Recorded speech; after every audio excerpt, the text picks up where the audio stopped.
Chapter 1. The following story is entirely imaginary. I hope. New York, New York. Friday, early September, dusk. Heading uptown on Madison. Sheets of icy rain washed the pavement, heralding the onslaught of autumn and the miserable winter to come. The city was poised for its cruelest months, that twilight of the spirit when strangers arm wrestle for taxis. Nobody has time to hold a door, and you cherish every fleeting human kindness. Bring on the blizzards, the holiday madness. This winter I was planning something long overdue, to treat my daughter Amy, the Madame Curie of her 9th grade, to a real vacation. Just us. We'd leave at Thanksgiving and stay gone through the Christmas break.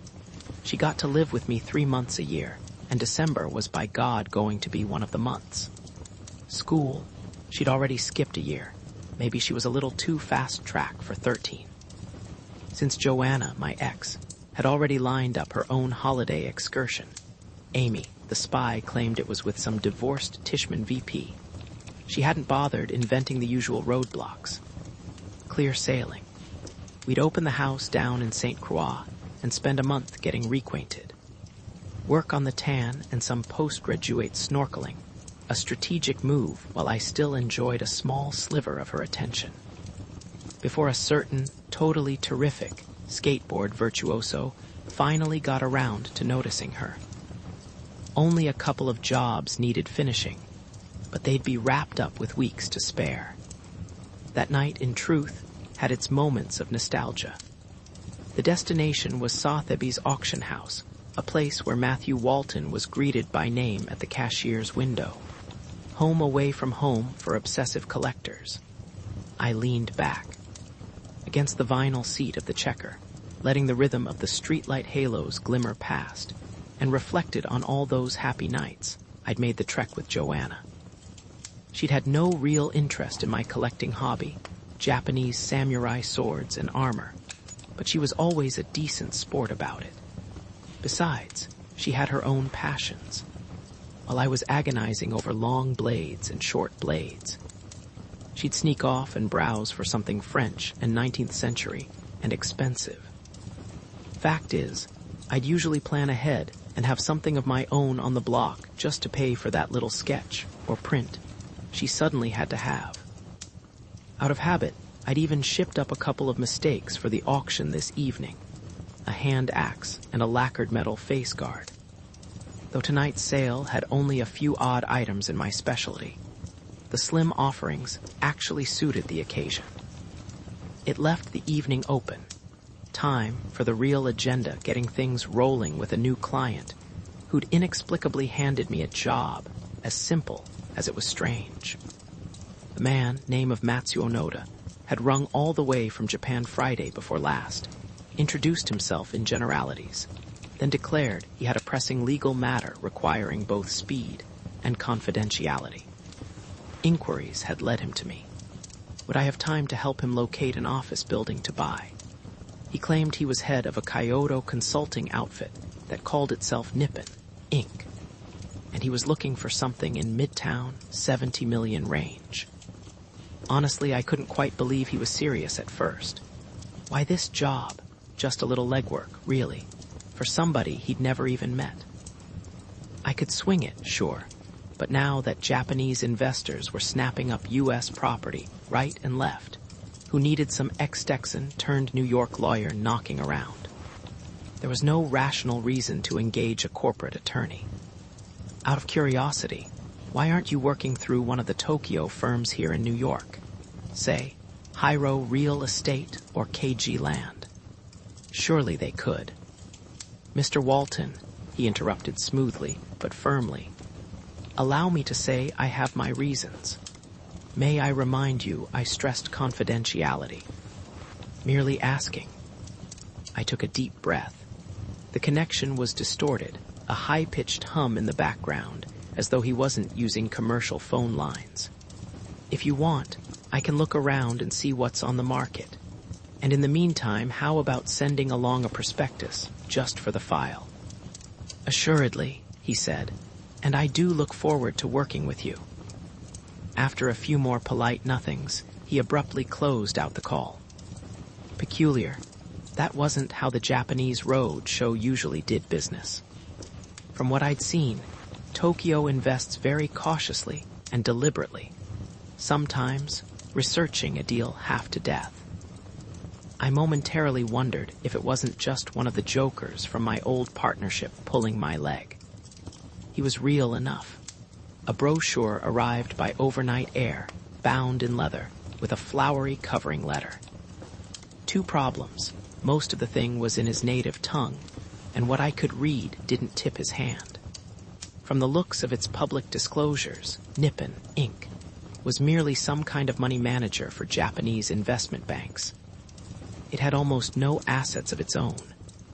All I could find listed were a few $1,000,000, lunch money for a Japanese outfit, mostly cash parked in some short-term Euro-yen paper. That, and a head office in Kyoto, was the sum of it.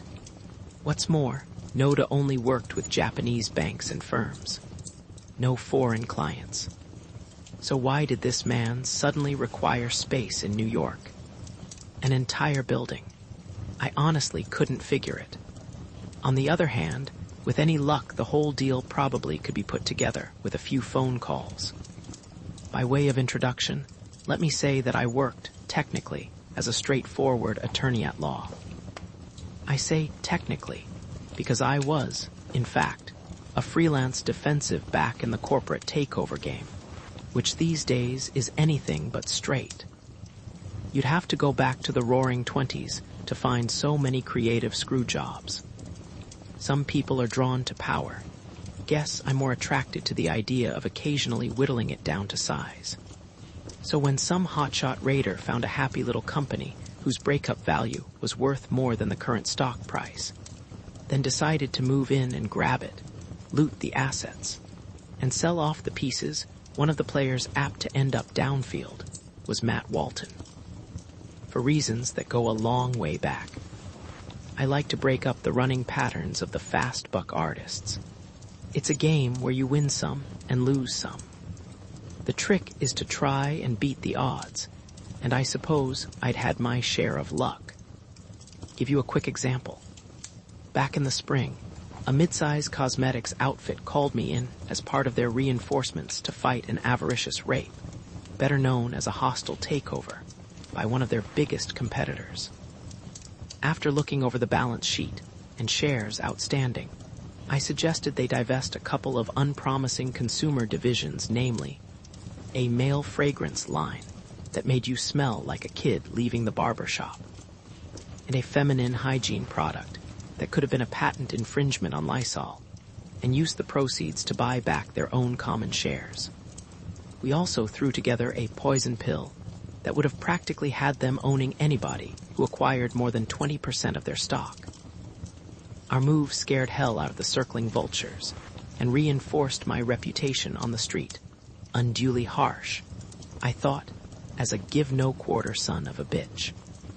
Another fact worth mentioning is that I worked without benefit of a real office. After selling off my piece of the law partnership, I operated out of my place downtown, with a telephone and a couple of computers. A kindly gray-haired dynamo by the name of Emma Epstein, who had a rent-controlled apartment down the block, dropped by afternoons and handled correspondence, filing, matrimonial advice, and the occasional pot of medicinal chicken soup. The only other member of my staff was a shaggy sheepdog named Benjamin, who served as security chief, periodically sweeping the back garden for the neighbor's cat. That was it. Oh yes, one other item. Crucial, as it turned out. I'd always been a collector of something. Once it was antique spurs, for Chris' sake, but about 10 years earlier, I'd started to get interested in things Japanese, and ended up going a little overboard about old swords and such. Joanna's unscheduled departure managed to burn out a lot of my circuits, and what had been merely an obsession grew into something a little crazy. For a year or so I became, in my own mind at least, a sort of American Ronin, a wandering samurai. You see, the Japanese warriors had a code that said you ought to live every moment in full awareness of your own mortality. When you adopt this existential outlook, So they claimed, all regrets, emotions, complaints can be seen as an indulgence. You're ready to meet life head-on, to risk everything at a moment's notice. That's the only way you ever discover who you really are, and it's supposed to make you marvelously detached. Almost enough to make you forget how your raven-haired, brilliant, sexy mate packed it in one New Year's Eve 20. Months passed, when you called late from the office again. After declaring that was the goddamn last straw, and apparently the only thing you could find worthy of undivided attention came printed on goddamn computer paper, and she was goddamn sick of it, which she demonstrated the next day by slamming the door on her way out. Add to which, she used my momentary disorientation to get custody of Amy. So while I was battling corporate Goliaths, I let her walk off with the only thing I would have given my life for. The more time went by, the more I wanted to kick myself. Alex Katz of Walton, Halliday, and Katz, now minus the Walton, read the custody agreement the day after I signed it, sighed, glared over his smudgy half-lenses, and announced that this kind of unconditional surrender should only be signed on the decks of battleships. What did he have? A law partner or a fucking schlemiel? He was right for all the wrong reasons. Not long after, I cashed in my piece of the firm and went independent. Win or lose, it's best to sort things out on your own. I was then 43, 6'1", and weighed in at an even 180.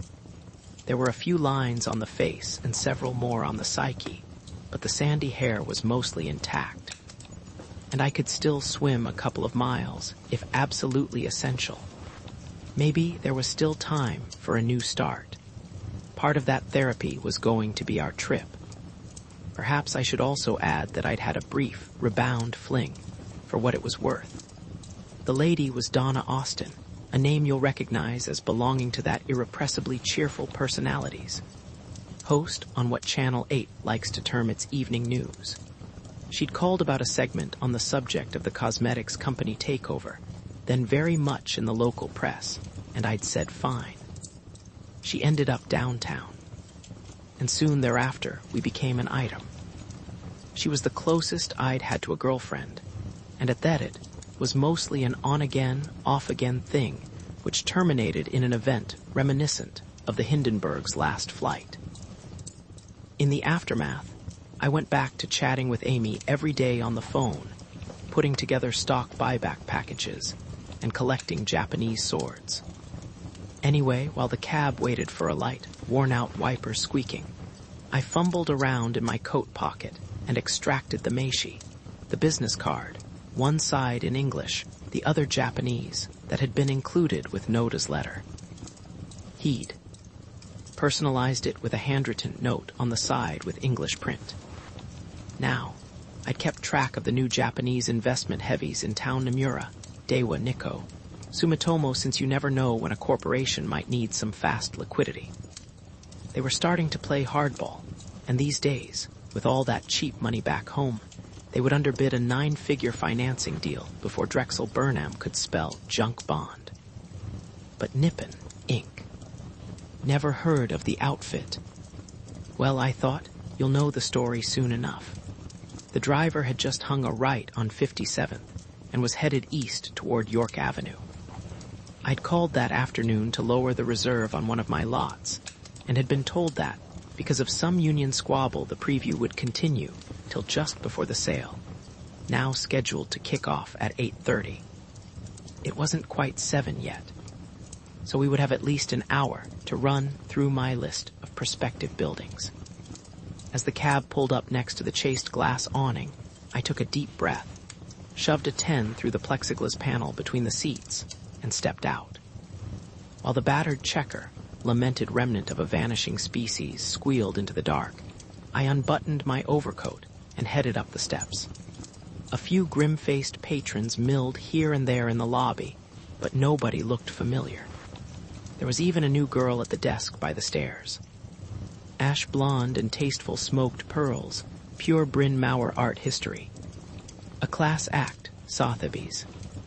It appeared that most of the Japanese crowd was already upstairs, undoubtedly meditating on their bids with the meticulous precision of the Orient.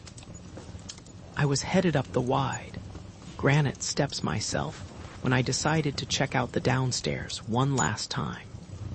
Hold on, could be there's a possibility. Waiting over by the coat check, thumbing the catalog, was a distinguished-looking guy, retirement age, wearing a light, charcoal suit. Italian. Unlike the usual Japanese businessmen, he clearly didn't assume he had to dress like an undertaker and keep a low profile. No, probably just some Mitsubishi board member thinking to diversify his portfolio with a few objets d'art. Abruptly, he glanced up, smiled, and headed my way. I realized I'd been recognized. "Mr. Walton, how good of you to come."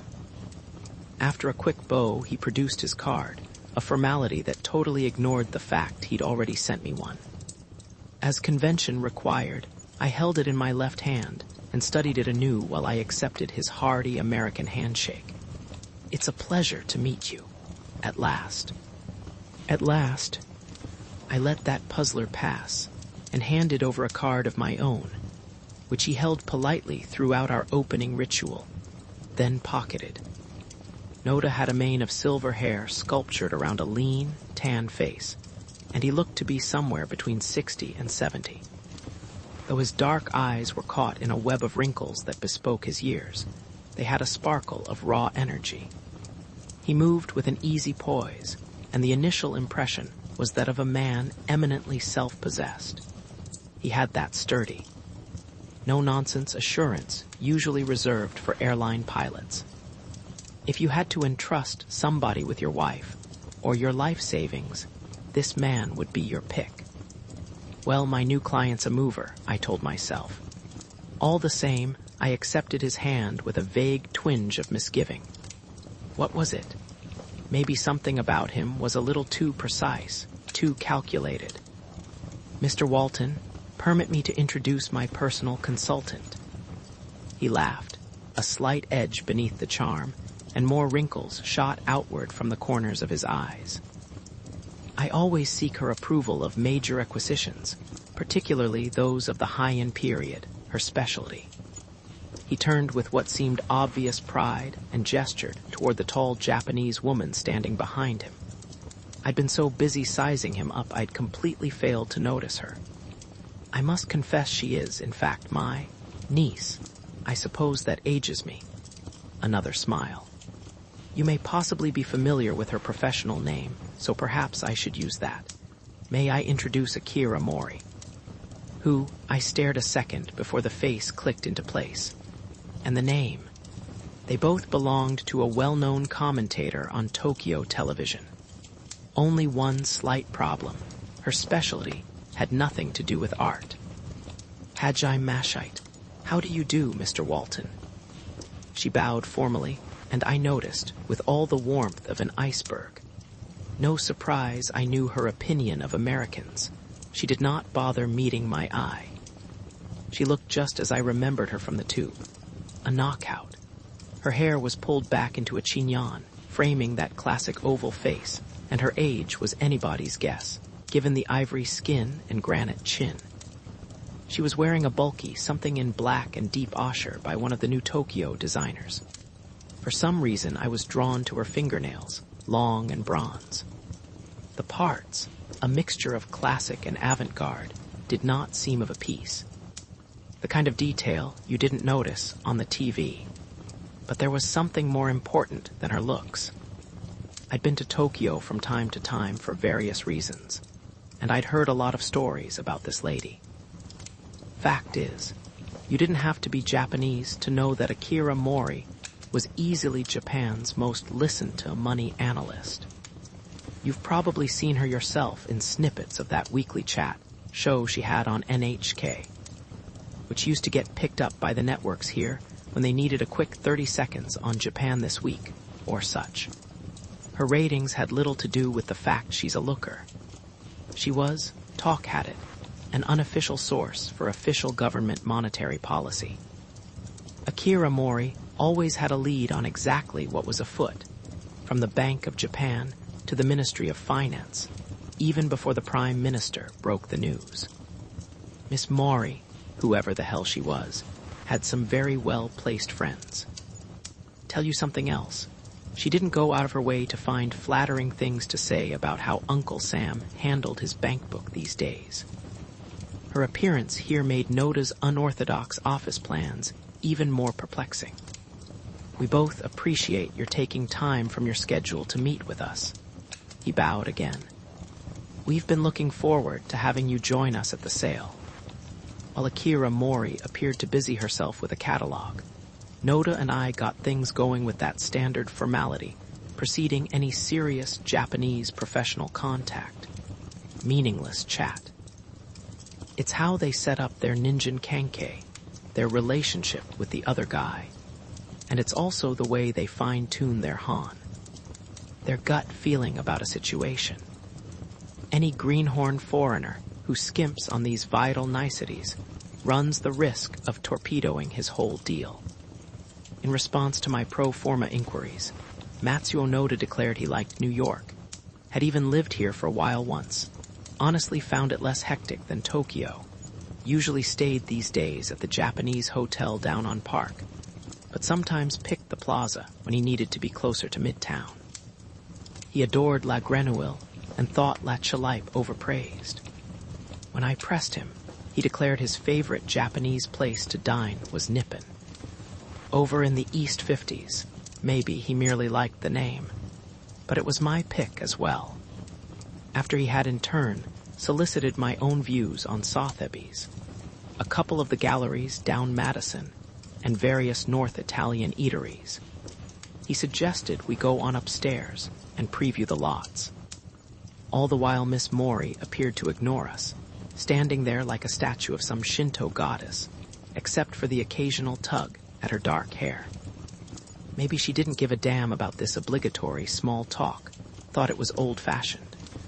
Or possibly she liked the idea of being the only one not to show a hand. And as Noda led the way up toward the exhibition rooms, she trailed behind like a dutiful Japanese woman, while we, naturally, continued to talk of everything except, God forbid, why we were there. In the first room, we were suddenly in my arena, samurai swords and battle gear. This is your special interest, is it not, Mr. Walton? Noda smiled, then turned to admire the row of shining steel takai, 3-foot-long razors, now being watched over by a trio of nervous guards. Sotheby's didn't need some amateur Toshiro Mifune accidentally carving up the clientele. I understand you have a notable collection yourself. What else did he know about me? Easy, Walton. Play the game. I knew what a Japanese would expect in reply. Matter of fact, I've lucked onto a couple of items over the years. Then, the standard disclaimers. My own painstaking collection was merely a grab bag of knickknacks, the fumbling mistakes of a dabbler, etc., etc. Noda monitored this culturally correct blarney with satisfaction. As it happens, Mr. Walton, I was in Nagoya last year when several of your pieces were on loan for the show at the Tokugawa Museum. I still recall certain ones, particularly that fine 15th century katana, attributed to the Mizuno clan. Unusual steel, no date or mark of the swordsmith, but a remarkable piece all the same. A split-second pause. Your reluctance to part with it was most understandable. This man had done his homework, or maybe he'd been the one who had tried to buy it. The steel was unusual, too heavy on copper. I'd even had a little metallurgical testing done on it down at Princeton, just to prove that hunch. But it was no big deal, merely an oddity that had fallen my way via an estate sale. There was an anonymous inquiry shortly after the exhibition opened, with an insistent offer, but I'd turned it down. Poker time. I was honored. Your figure was more than generous. He laughed bullseye. I watched as he glanced back at Miss Mori, maybe a bit nervously. Then he returned his attention. Merely a small gesture for the museum. I felt it should be back in Japanese hands. He continued, his voice now sober. You do understand. Certainly, I just stared. Good, I see I was right. He had paused to examine a large monochrome screen. It was 18th century, and he inspected it with only mild interest, then moved on. I was still knocked over. Could that be why he'd retained me as his U.S. legal counsel? Because of some damned antique sword? Okay, I was already getting the idea Matsuo Noda might be a trifle eccentric, but all the same. Interesting. He was pointing at a long picture, part of a series locked in a wide glass case. Honto nai amashiroi desu ni. Miss Mori was already there. In a voice scarcely above a whisper, she proceeded to give him a rundown of pros and cons. It was the first time I'd noticed any enthusiasm out of the woman all night. I checked my catalog. The piece was a high-in-hand scroll said to be exceedingly rare. After a few moments, Noda motioned me over. Perhaps you could give us your opinion. What do you think? He pointed down. The subject is intriguing. These are ladies-in-waiting for the Emperor Fujiwara. Notice the delicate refinement of the coloring, the matched fabrics, each enhancing the other like flowers in a bouquet. That was 8 centuries ago. Just before the rise of the first shogun, the first generalissimo who would rule in the emperor's name. When he said, shogun, Niece Mori shot him a quick admonitory glance. There was some kind of unmistakable electricity passing. Something left unspoken. The Heian era ended with the great conflict between the Heike and Genji clans that led to the death of the ruling emperor in 1185 and the loss of the imperial sword at sea. Next, he said something in guttural Japanese to Mori, obviously very intent, and indicated one corner of the painting where the emperor sat. Her reply was quick and curt. Now, I only know a little of the language, maybe a couple of cuts above Berlitz level. But I did manage to pick up she wasn't talking about the painting. Something to do with the emperor himself, though I missed the rapid-fire delivery. In response to Noda's question, I tried to sound intelligent, saying the ink coloring looked well preserved, or some such auction house mumbo-jumbo. It wasn't my thing really, which the man surely knew. He seemed to know everything else about me.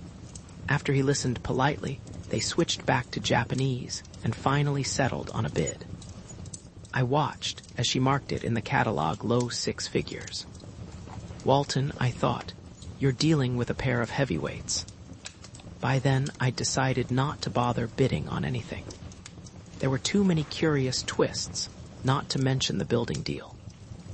Surely the ritual had gone far enough. The samurai negotiating ploy of making your adversary be first to reveal his game plan. Why not bring up why we were there, just for the hell of it? When I did, Noda betrayed a fleeting smile. But of course, the building. He made it sound like some kind of trivial annoyance, a nuisance to get out of the way so we could all get back to the serious work of admiring the pretty pictures. Touché, I thought. Round 1 to Noda, on points. I assume you've had a look at the package of materials I messengered up to your hotel yesterday. A broker friend had put together some listings for office buildings around Midtown. It turned out the market was softening a touch due to the latest construction binge, and I'd hoped that maybe something would catch Noda's eye. Matter of fact, there were a couple of real bargains over near 6th. My people have examined it in detail. We would like to move forward on the 20-story building on 3rd Avenue. For a second, I thought he was joking. Sure, we'd tossed in the write-up because it fit his profile, but it was a crazy all-cash deal, and they wanted $90 million firm. Did you read the terms on that one? It's all. There is a vacant floor, is there not? Available immediately. Well, yes, but there may be a few items to clarify. We would like your legal opinion concerning the leases of the existing tenants, but nothing major. If the seller is prepared, I think we could even go to contract early next week while I'm here. I would like very much to close as soon as possible. If some of my staff can meet with the seller's attorneys over the weekend, perhaps we can start work. Over the weekend. No counterbid, no haggling. Now, you didn't have to be a brain surgeon to realize this was a fast-track deal. Matsuo Noda was a man in a hurry. Looks like you just may have yourself a piece of property. I'll try and get hold of them in the morning if I can, and start the ball rolling.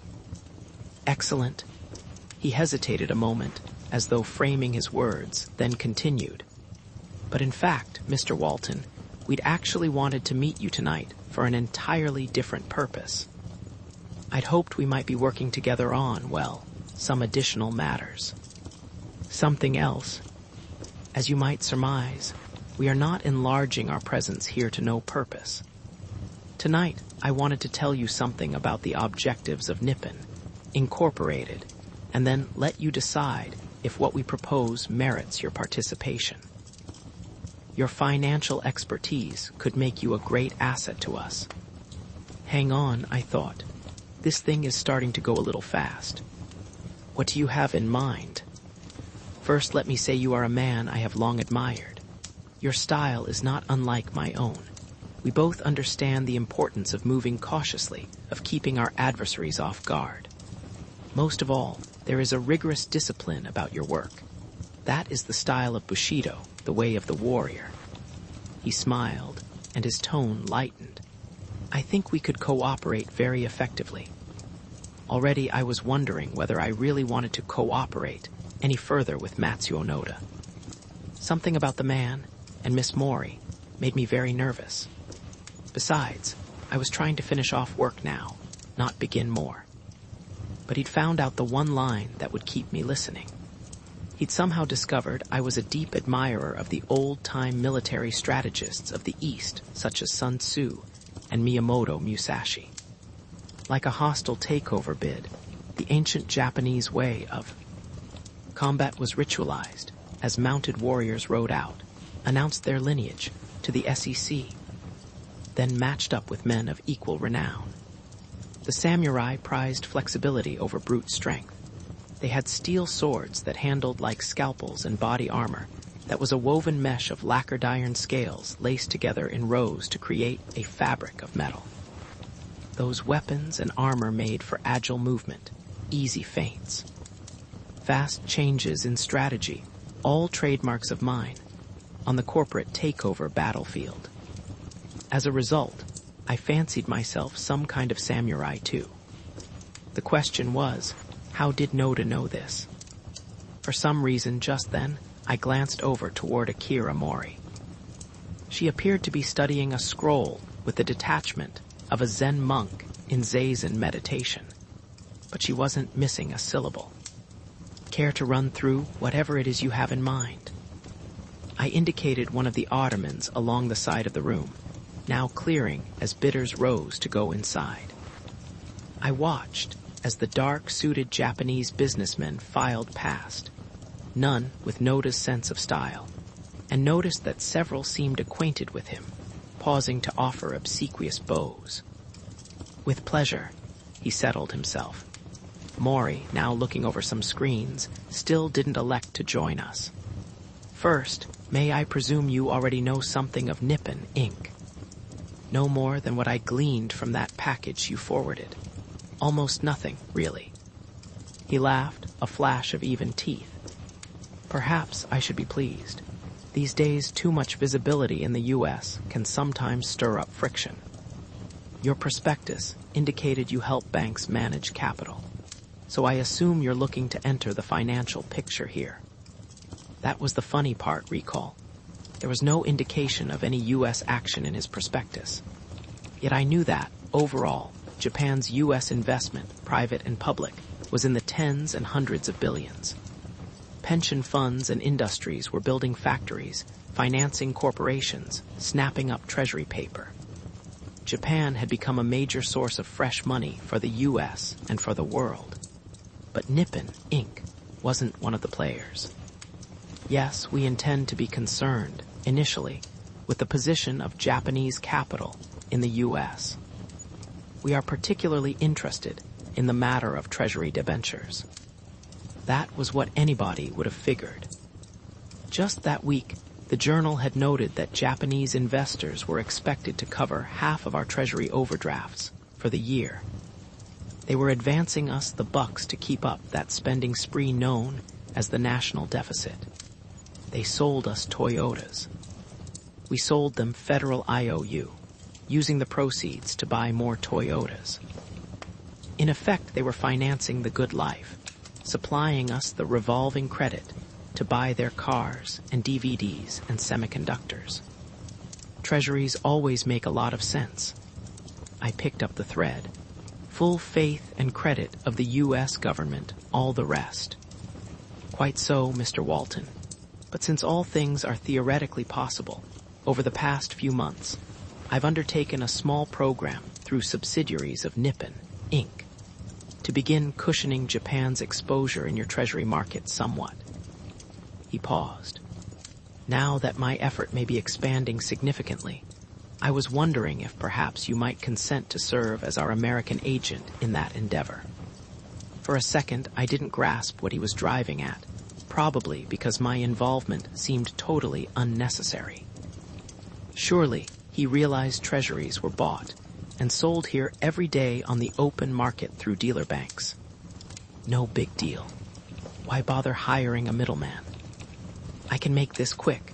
Why don't you just contact some of the authorized Japanese brokers here in New York? You must have used them before. Nomura Securities is well respected. There's also Nikko Securities and Daiwa Securities America. They're all primary dealers in treasury paper now. Buy or sell whatever you like. Noda nodded. Of course, but we both know the financial markets can be very delicate. Impressions count for much, which is why I have chosen to keep a low profile. Consequently, I would prefer to continue to operate for a time outside normal channels. And in that regard, I now believe it would be desirable to have an experienced American financial specialist assist us. You, in particular, would be ideal. I studied him. Let me make sure I understand this. You're asking me to step in and begin fronting for you here in the Treasury market. That is correct, Mr. Walton. He rose and strolled over to the row of takai swords, where Miss Mori was still standing. They were lying on a spread of dark velvet, and she was scrutinizing them with a connoisseur's eye. Now, I'd like to think I was a quick study of a situation, but this one was definitely out of whack somehow. If all Noda wanted was to roll over a little government paper, why the hush-hush? More to the point, why a whole building in Midtown? He could easily do it from Tokyo. The scenario didn't compute. Before this conversation goes any further, I'd like a better idea of the kind of activity you're talking about. Selling treasuries, moving the funds into corporate bonds or munis, commercial paper, equities. Sell, he abruptly paused to watch as the staff began carefully assembling the weapons to take inside for the sale, and his mind seemed to wander. You know, Mr. Walton, the sword always has held the greatest fascination for me.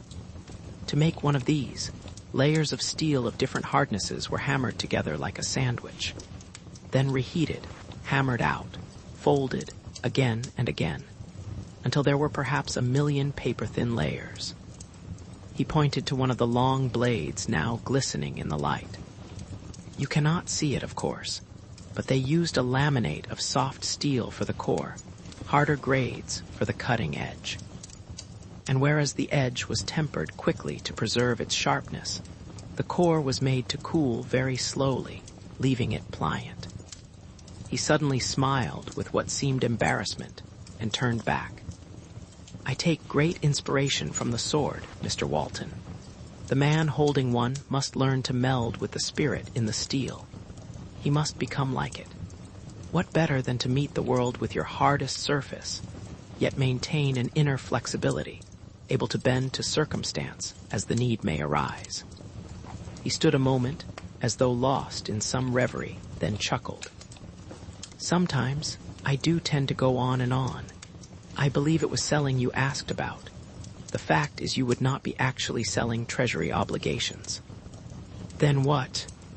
Are you familiar with interest rate futures? Of course. The question was so unexpected I answered almost before I thought. Futures contracts were part of the big new game on Wall Street, although most of the action was still out in Chicago, places like the Merc and the Board of Trade, left over from the old days when farmers sold their crops in advance at an agreed-upon price. The farmer sold his grain harvest to a speculator while it was still nothing but green sprouts. He was worried. The price might drop before he got it to market. The speculator was praying it would head up. The farmer, interestingly, was selling something he didn't yet have. But even if the price of wheat suddenly tanked, he was covered. These days, futures contracts were traded for all kinds of things whose value might change with time. High on that list were financial instruments, such as treasury notes and bonds, whose resale worth could drop if interest rates unexpectedly rose. If you owned a bond and were worried it might go down in value, you could hedge your exposure with a futures contract, in effect selling it in advance at the current price, and letting somebody else assume the risk of future market uncertainty.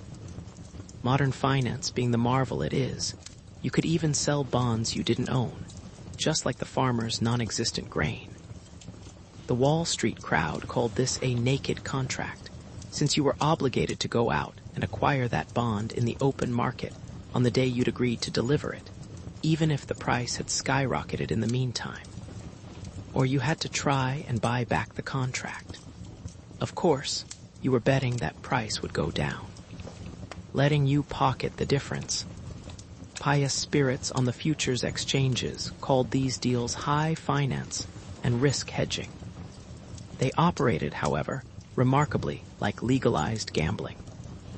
Dabbling in interest rate futures was not for those with a dicey heart. Our objective, Noda went on, is to cushion Japan's exposure somewhat. With futures contracts, precisely, U.S. Treasury obligations are held by a variety of investors in Japan, but up until now we have made very little use of the protection possible in your futures markets. Nippon, Inc. will concern itself with that. I listened thoughtfully. So you're saying you want to create an insurance program for Japanese investors in case the price of treasuries weakens. It made sense. If interest rates went up here, reducing the value of their government paper, then the price of his futures contracts would rise to offset the loss. I glanced over at Japan's monetary guru, Akira Mori, who was carefully examining her bronze fingernails. Was she the one behind all this sudden nervousness about America's financial health? What could these two know that we didn't, I wondered. It was all a bit mysterious. One thing was no mystery, though. Whatever was going on with Matsuo Noda and Akira Mori gave me a very unsettled feeling. I'm flattered, I looked him over, but afraid I'll have to pass.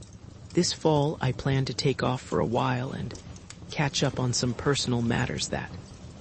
Mr. Walton, he cut in, I would urge you not to lightly dismiss my proposal. He was staring back at me intensely. I can only say for now that issues are involved. Well, they encompass matters of grave international consequence. Another pause, followed by a noticeable hardening of tone. Your other obligations cannot possibly be as important. It would be in your best interest to hear me out. Want the truth? At that moment, all my negative vibes about Matsuo Noda crystallized. He wasn't threatening me exactly, or maybe he was. The large viewing room was all but empty now. Maybe he deliberately waited before getting down to his real agenda. My other obligations happen to be very important to me just now. Then please consider rearranging them. Besides, my fees can be substantial. They weren't all that substantial, but I was looking to slow him down. Your fees do not present a problem. He continued, this afternoon, a retainer of $100,000 was deposited in your personal account at Chase. What in hell? Money is of no consequence in this matter, Mr. Walton. Time is. You seem awfully sure I'll agree. We expect your involvement to begin immediately. I cannot stress too strongly the urgency of what you will undertake. He smiled thinly. I also feel confident a man who enjoys a challenge as much as you do will find our undertaking intellectually rewarding. Seems I was hired, and I hadn't even said yes. This guy had another think coming. Besides, he could get anybody to do what he wanted. He didn't need me, as I stood. There, I started trying to guess the dimensions of Matsuo Noda's financial hedge. Taken all together, Japan probably had roughly 100 billion, and change tied up in U.S. government paper. No way could he be thinking of covering more than a fraction of that. I knew plenty of law clerks who could do it, for God's sake. A few phone calls to a couple of floor traders in Chicago. Look, the most I can do for you is recommend some very competent brokers I know to help you out. There shouldn't be too much to it. You'll just have to go easy. You can't hit the market makers in Chicago with too much action all at once. Prices get out of kilter. Then, too, there are exchange limits. That is why we will be trading worldwide. Noda withdrew a folded sheet of paper from his breast pocket. Perhaps you'd like to glance over our program. These are cumulative totals, which include our activity to date, but we will begin moving much more rapidly as soon as I've completed all the financial arrangements with our institutional managers at home. Perhaps you will see why we need a monetary professional. I was still chewing on the financial arrangements part as I took the paper, opened it, and scanned the schedule of contracts. While I stood there, the room around us sort of blurred out. I had to sit down again. All his talk about samurai and nerves of steel was for real. Matsuo Noda had a program underway to sell futures on a pile of U.S. Treasury bills, notes, and bonds he didn't own, naked, in an amount I had trouble grasping. I knew one thing, though. If interest rates headed down, raising the value of those per-sold obligations, he'd be forced to cover awesome losses. He'd be in a financial pickle that would make Brazil look flush. On the other hand, if some disaster occurred and U.S. interest rates suddenly shot sky high, numbers, the CBOT's long-interest contracts, notes, and bonds are in denominations of 100,000 each. The Merck's short paper, bills, and CDs are in units of 1,000,000 per. Finally, I did some quick arithmetic and toted up the zeros. Something had to be wrong here. Nobody had balls that big. I decided to run through the figures again, just to be sure. It was along about then that I realized all Noda's pious talk about sheltering Japanese widows and orphans had been purest bullshit. Resting there in my hand was the biggest wager slip in world history. Assuming enough players could be found worldwide to take his action, he was planning to advance sell U.S. Treasury IOU in the amount of $500 billion, a full quarter of our national debt. His bet, something or somebody, was about to push America over the brink.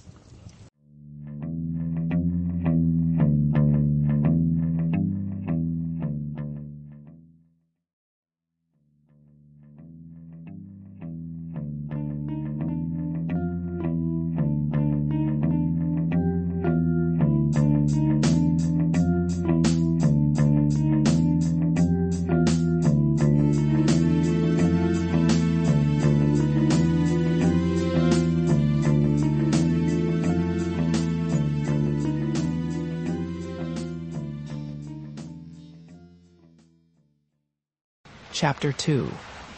Yo, counselor, get thy butt over here and buy me a drink. I was standing in the smoky entry of Mardell's, on the way back downtown from Sotheby's, when I heard the voice, a Georgia drawl known from Wall Street to Washington. And sure enough, leaning against the long mahogany bar, the usual Glenfiddich on the rocks in hand, was none other than Bill Henderson. Long time no see. I'd actually stopped by for a little 90-proof nerve medicine myself, not to pass the time with America's foremost cowboy market player. But the idea of bringing in a Wall Street pro was most welcome. If anybody could dissect Noda's game, Bill was the man. What was I going to do? I'd stalled on giving Matsuo Noda a final answer, telling him I needed time to think. Then, just to make sure the whole thing hadn't been some sort of macabre hoax, I'd checked at a Chase Bank machine on Lex. He hadn't been kidding. A retainer had been deposited all right, presumably by certified check, since it had already cleared. I was on the payroll, ready or not. Noda was right about one thing. What he planned to do had grave international consequences. The problem was, his game had just one payoff. The way I figured it, he won if, and only if, the U.S. suddenly went broke. As international consequences go, that seemed reasonably grave. Henderson was the perfect guru to take apart the scenario, assuming he was sober. Tell the truth, at first glance I wasn't entirely sure. The guy looked a mess. I assumed he was holding some sort of private celebration, or maybe it was a wake. What was the occasion? William H., welcome back to town. Thought you'd decamped permanently down to D.C. Packed it in, back to start making a living again. Could be I've just set some kind of new world record for the briefest tenure ever seen on the council. He eased over to make room, while the jukebox began some Bobby Short standard about incomparable NY. So where's your TV star tonight? Sure love that gal. He toasted Donna's memory. If tits were brains, she'd be a genius. Sexist, tasteless. That was merely Henderson warming up. I hadn't actually set eyes on Bill since an ill-fated birthday dinner Donna had thrown for him in midsummer. A favor to a producer friend of hers at the station who'd wanted to try vamping a real live millionaire. That evening, he'd arrived with a serious head, start on the whiskey, his meditation on the concept of birthdays, and then proceeded to regale those assembled with his encyclopedic repertoire of farmer's daughter and traveling salesman vignettes. In the aftermath, Donna swore she'd kill him if he ever set foot in her place again. When I made the mistake of speaking in his defense, she critiqued a few of my character defects as well, then added me to the list. Friend, no small thanks to you and that sordid evening. I haven't seen Donna since. That was a dark moment in my history. After listening half the night to that airhead producer she put next to me, I was in mourning for the hearts and minds of America. He revolved back to the bar. What are you drinking? Something serious. I pointed toward the single malt, Lafroig neat. Just then Bill paused to watch as two women in bulky raincoats brushed past. They receded toward the other end of the bar, settled their coats across an empty stool, and ordered drinks. One was a youngish blonde, a bit nervous, having some tall, colored potion that looked as if it could use a cut of pineapple and a plastic monkey on the glass. But the other one, brunette, was a different story. Pained eyes, with a psychic armor that could only be called battle-weary New York. Joanna, all over again. Tanqueray martini, straight up. Hot damn, sure is good to be back in this town. He was trying, without conspicuous success, to catch the younger woman's eye. Henderson, you're standing next to a man with some news that could well alarm you considerably. Like maybe this dump might run low on booze. Not likely. I reached for my new drink. I've got to make a decision fast, so try to keep a clear head and see if you can help me out. In my estimation, Henderson was a phenomenon sober or loaded. He'd emerged from the red clay hills somewhere in North Georgia, former football all-state. I only did it for the pussy, and ended up at Yale Law, where we shared an apartment for 3 whole years. By the time we'd finished our degrees, I figured I was ready to tackle real life. But Bill had hung in and gone for a PhD in economics. Although his athlete's physique hadn't survived Yale an early casualty of the single malt, and the Dunhills Henderson still had the delusion he was 25. Easter before last, he'd arrived at my place down in the islands with some leggy print model half his age and a case of Jack Daniels Black. Did the redneck routine bamboozle the cautious hearts of his admiring ladies? Probably right under the radar. All that notwithstanding, it was a commonly accepted fact that Bill was the sharpest private currency trader on the East Coast. If tomorrow the dollar was about to dive, the guy who'd already sold it short tonight from Hong Kong to Zurich was invariably Henderson. That part of his life had been all over the papers the previous spring, after he got tapped for the President's Council of Economic Advisors. I guess some genius on the White House staff, urged on by that wily senator from New York. Our mutual friend Jack O'Donnell concluded the council needed a pet contrarian on board for appearances, and Henderson looked to be a sufficiently pro-business prospect. Wrong. After a couple of interviews, he was forbidden to make any more public statements.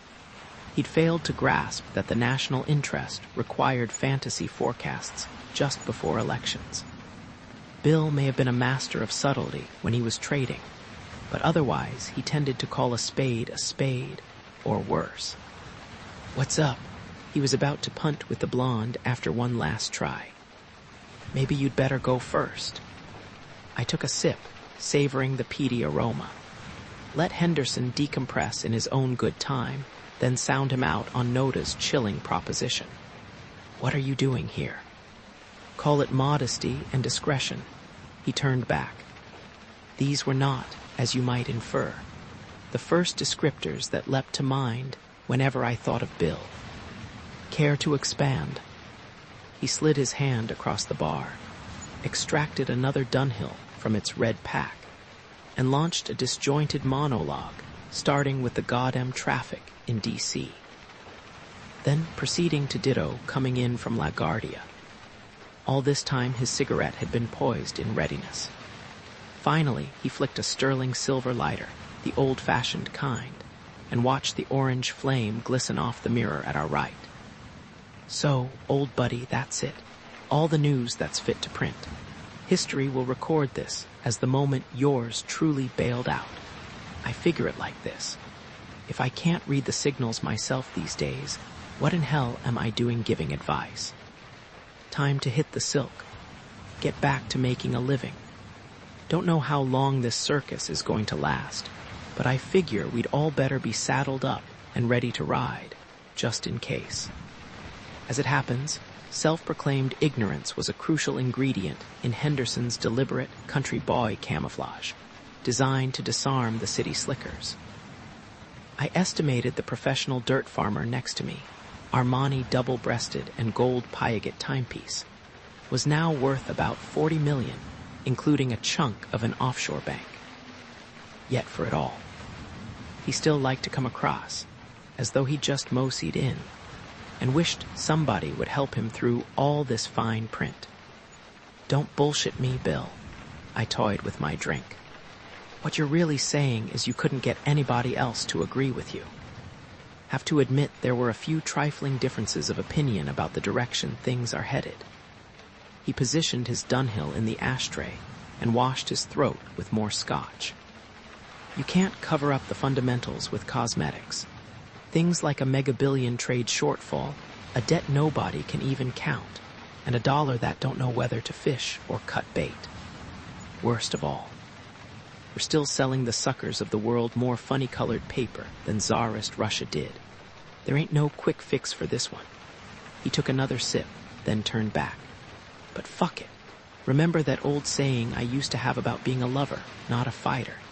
I always know when it's time to call in the hunting dogs and piss on the fire. I'm back in town to stay. I got hold of my boys, and they're coming in tomorrow to start getting everything. Out of mothballs, we're going back online.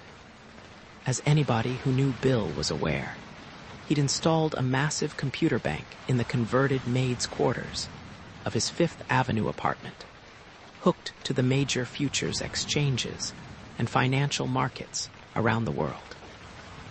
Running his operation on a moment-to-moment basis were a couple of young fireballs. His Georgia mafia, who did nothing but watch green numbers blink on a CRT screen and buy and sell all day. He and his boys talked a language that had very little to do with English jargon about comparing the implied volatility of options on this currency against the theoretical volatility for that one, etc. On any given day, they were placing straddles on yen options, butterfly spreads on pound sterling futures, reverse option hedges on Deutsche Marks, and on and on. Half the time, Einstein couldn't have tracked what they were doing. Add to that, they leveraged the whole thing with breathtaking margins. To stay alive in Henderson's game, you had to be part Oracle, part Jimmy the Greek. You also had to have ice water in your veins. It wasn't money to him. It was a video game where the points just happened to have dollar signs in front. The day I dropped in to watch, he was down 2 million by lunch, after which we casually strolled over to some shit-kicker place on 3rd Avenue for barbecued ribs and a beer, came back at 3, and by happy hour time, he was ahead 500,000. In the trade, Henderson was part of the breed known as a shooter. Up 1 million here. Down 1 million, they're just your typical day in the salt mines. A week of that, and I'd have had an ulcer the size of the San Andreas Fault. He liked to characterize his little trading operation as a sideline to cover the rent. I happened to know what it really paid was the incidental costs of a lot of expensive ladies. Could be Bill's entertainment fund was in need of a transfusion. Back to business, I asked, like the good old days. Bright and early Monday morning. Got a strong hunch the Rusks'll be in the market buying dollars to cover their September shorts on Australian wheat futures. Might as well bid up the greenback and make the comrades work for their daily bread. Then round about 11, I figure to unwind that and go long sterling, just before London Central figures out what's happening, shits a brick, and has to hit the market for a few £100 million to steady the boat. Well, I thought, Henderson the Fearless hasn't lost his touch. Bill, I want to run a small scenario by you. I sipped at my drink. Say somebody just told you he was taking a massive position in interest rate futures. What would that suggest? Tells me the man's getting nervous. If he was holding a lot of treasury paper, for instance, he'd probably figured rates were about to head up, and he didn't want to get creamed. See, if you're holding a bond that pays, say, 8%, and all of a sudden interest rates scoot up to 10, the resale value of that instrument is going to go down the sewer. But if you've already sold it using a futures contract, whoever bought that contract is the one who's got to eat the loss. You're covered. I'm not talking about standard hedging. I was wondering how to approach the specifics. Say somebody started selling a load of bond futures naked, nothing underlying. Well, thing about that is, the man be taking one hell of a risk. He swirled the cubes in his glass. Anybody does that's betting big on something we don't even want to think about. Some kind of panic that'd cause folks to start dumping American debt paper. I just stood there in silence, examining my glass. That was precisely my reading of Matsuo Noda's move. But I can't think of any reason why anything like that's in the cards, can you? You tell me, it's hard to imagine. The economy's like a supertanker. Takes it a long time to turn around. But if you want a special Henderson shit hits the fan scenario, then I can give it a shot. Say, for instance, some Monday morning, a bunch of those hardworking folks around the world who've been emptying their piggy banks to finance our deficit suddenly up and decided they'd like their money shipped back home. That'd create what's known as a liquidity crisis, which is a fancy way of saying you don't have enough loose quarters in the cookie jar that morning to pay the milkman and the paperboy both. The Federal Reserve would have to jack up interest rates fast to attract some cash. Else roll the printing presses. Or, of course, he grinned, we could just default declare bankruptcy, and tell the world to go fuck itself.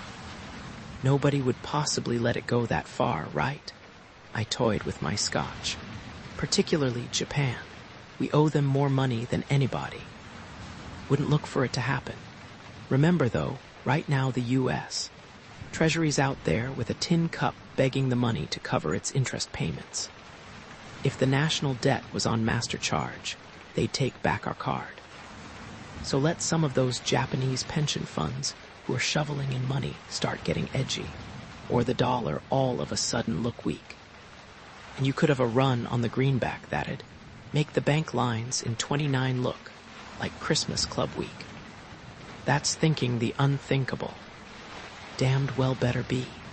But don't ever forget, paper money is an act of faith, and we're in uncharted territory here.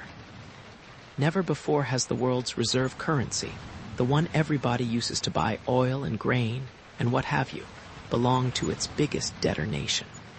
We're bankers for the world, and we're ass over elbow in hock. Everybody starts getting nervous the same day.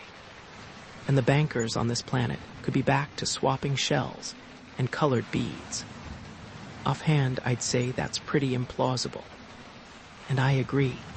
The system got a pretty good shakeout in the October massacre of '87, and things held together, if just barely. Stocks crashed, but the dollar and the debt markets weathered the storm. Nobody dumped.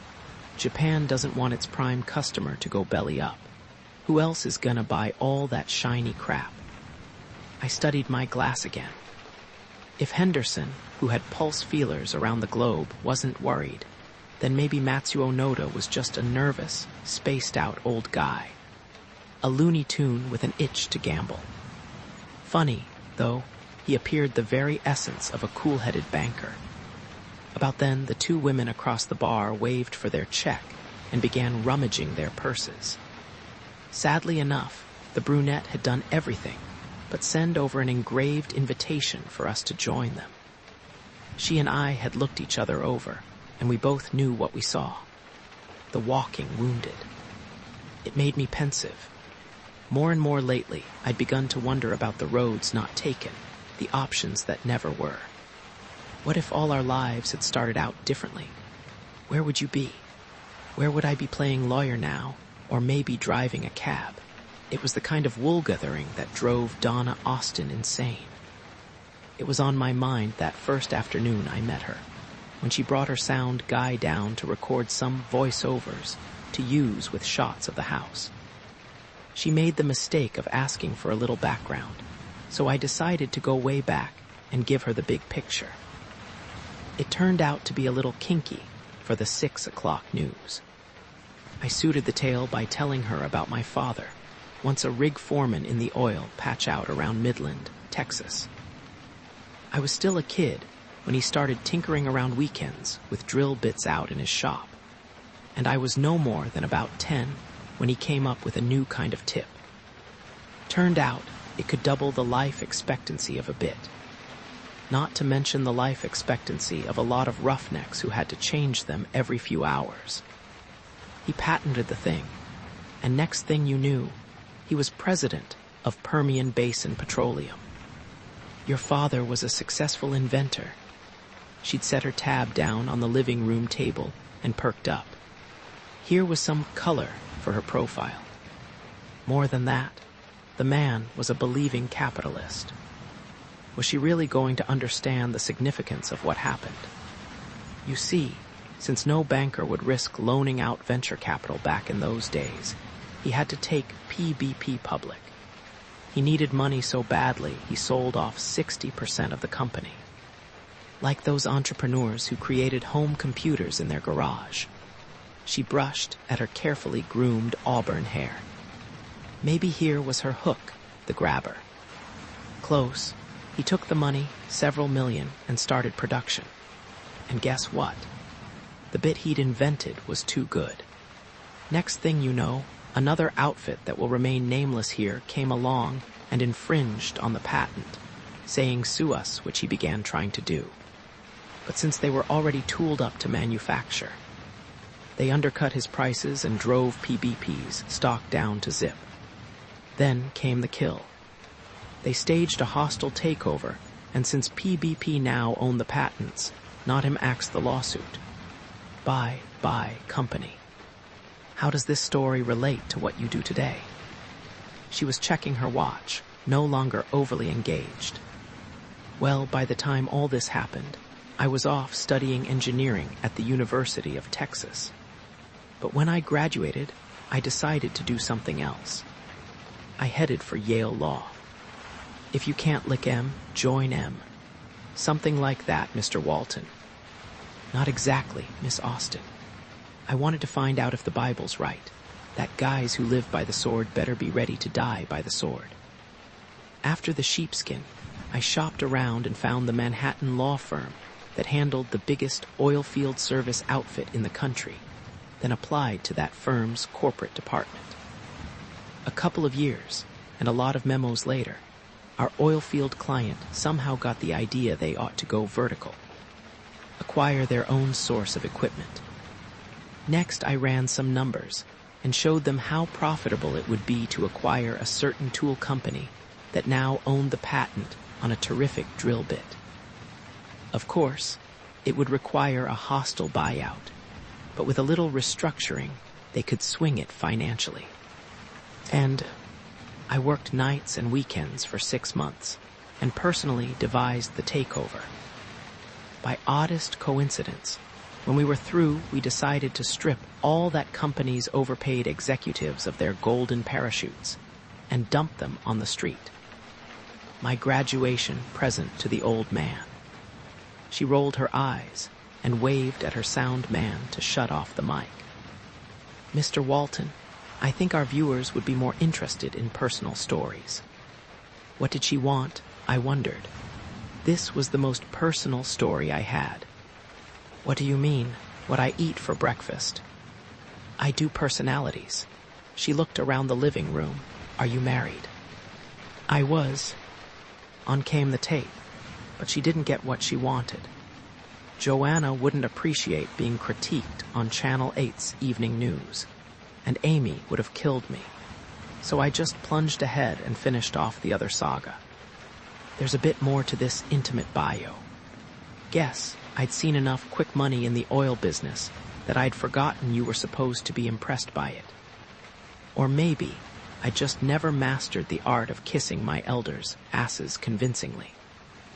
You'll find, Miss Austen, that those are two attitudes whose rewards are largely intangible. Wall Street compatibility definitely not being on the list. After 5 years, the management committee offered a partnership, but by then, I decided to go out and try making it on my own.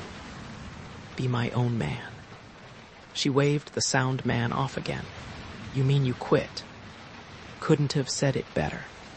I hung up a shingle and started playing the other side of the scrimmage line. I understand you've been in quite a few takeover fights. Let's say I've fought a lot of takeovers, Miss Austen. There's a subtle but important distinction. Donna Austen turned out to be more interested in my marital status than in anecdotes about corporate mayhem. Thing was, beneath all that glitz, I found her a challenging woman. Amy, on the other hand, despised her. But then she never likes anybody I bring home. The real problem, however, was that I kept thinking more about Joanna than I did about Donna. As witness this evening, when that Satterbutt-Weiser brunette headed out the door reminded me of her more than a little. Hate to see that young specimen depart without a good faith offer of condolence.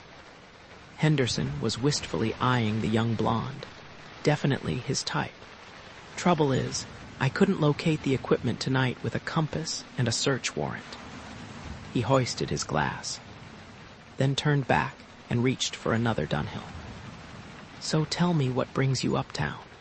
Never knew you to venture this far into civilization just to stand a drink for your oldest and wisest confidant. Back to reality. William H., you will undoubtedly find this difficult to accept, but I just got asked to front some treasury action for a new client. Selling futures. Where do you find your suckers? He grinned. That's never been your game. Hey, at least I know the rules. Corporations have been known to hedge their debt offerings, my friend. But what I've done up to now's been strictly Bush League compared to this. So what's the play? A foreign outfit that wants low profile. And P.S., they're talking substantial numbers. What do you mean, substantial? Suddenly Henderson's input file was on red alert. Probably wouldn't impress a high roller like you, Bill. I paused. $500 billion. Jesus, he went pale. Who's putting up the earnest? Money for this shot. Let interest rates head the wrong way. You couldn't cover the margin calls on a position that size with the GNP of South America. What if it happened to be some of our friends from across the Pacific? An outfit that calls itself Nippon, Inc. I looked at him. Ever hear of it? Nope.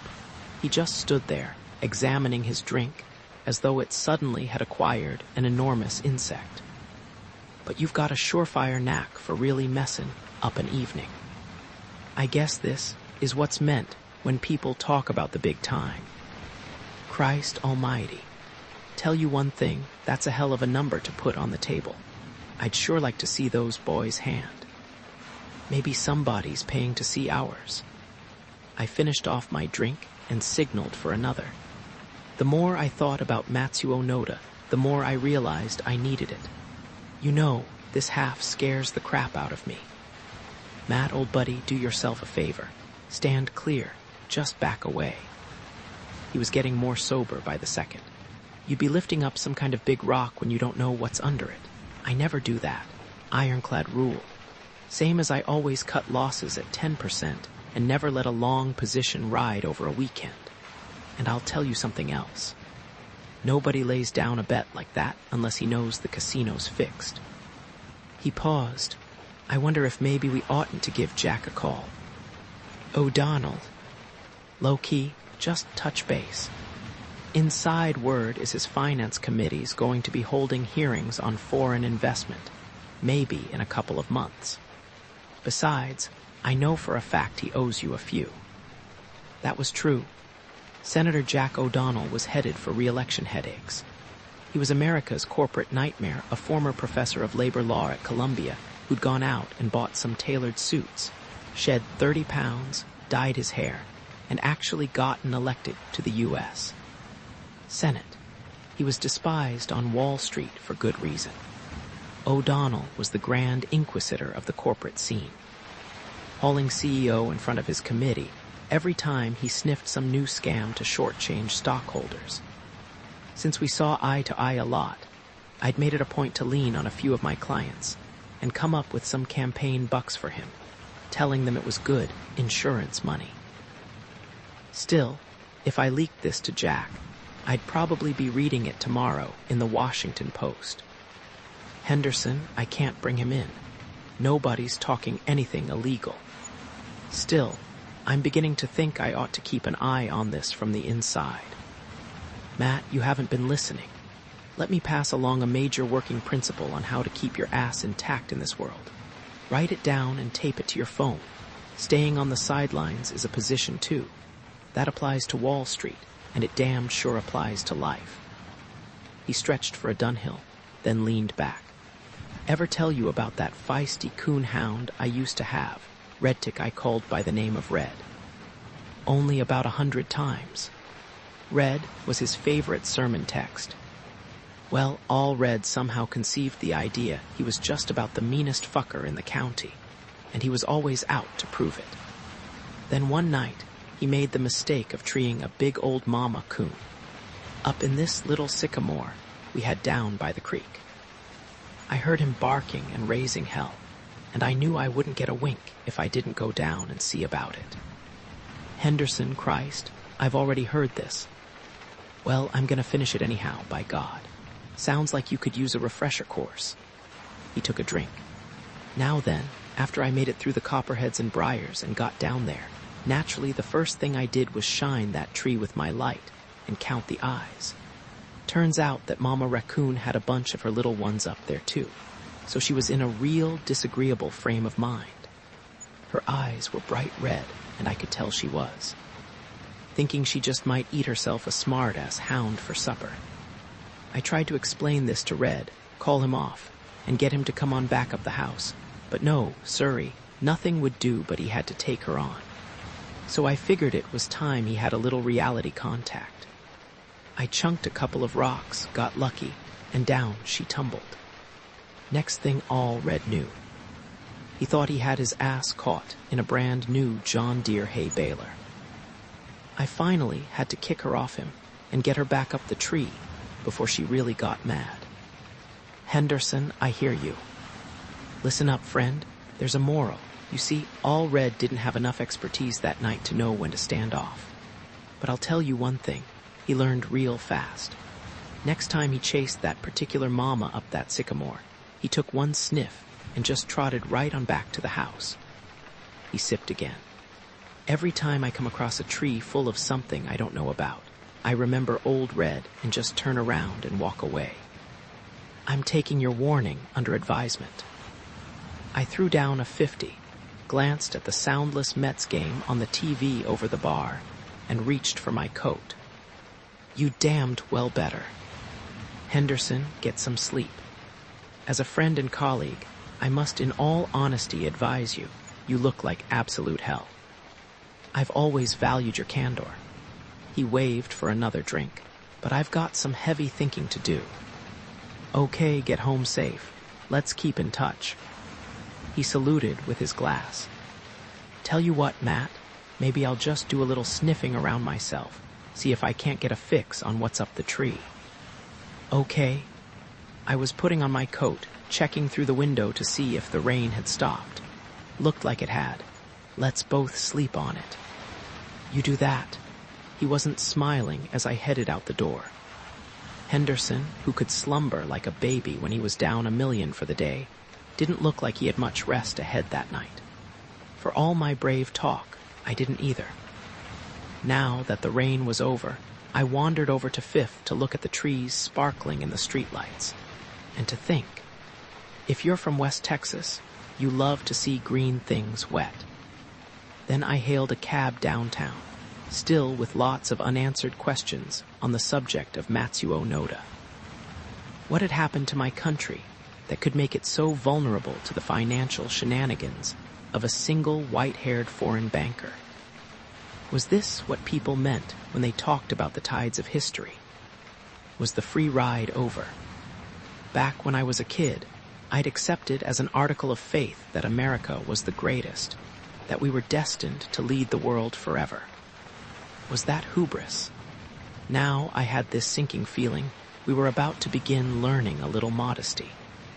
Maybe Amy didn't know it yet, but her America was going to end up being a lot different from mine. All of a sudden, folks all over the world were about to be richer than we were. It was going to take some painful adjustment. That's when I finally decided, yes, by God, I would track this one. And when I figured out what Noda had up his sleeve, I'd blow the whistle. Somebody needed to stand guard over this country, and if not me, who? Matt Walton vs. Matsuo Noda. As it turned out, the evening still wasn't over. Things continued to go off track, beginning with when I walked in my front door. I guess by now everybody's pretty blasé about urban crime, but it's still always a shock when it happens to you. I also think it's getting worse. I can remember 5 years ago when Joanna and I never bothered even to latch the street windows. These days they have bars, a small precaution following an evening on the town, during which everything we owned with an electric cord attached walked out into the bracing Manhattan night. That was my first experience with the hollow feeling in your gut when you realize your sanctum has been plundered. It's not the lost toys, it's the violation that gnaws at your karma. This time, though, it appeared to be minor. No forcible entry. Somebody had actually picked the front door lock, a fact I only established to my satisfaction after every other possibility had been considered and dismissed.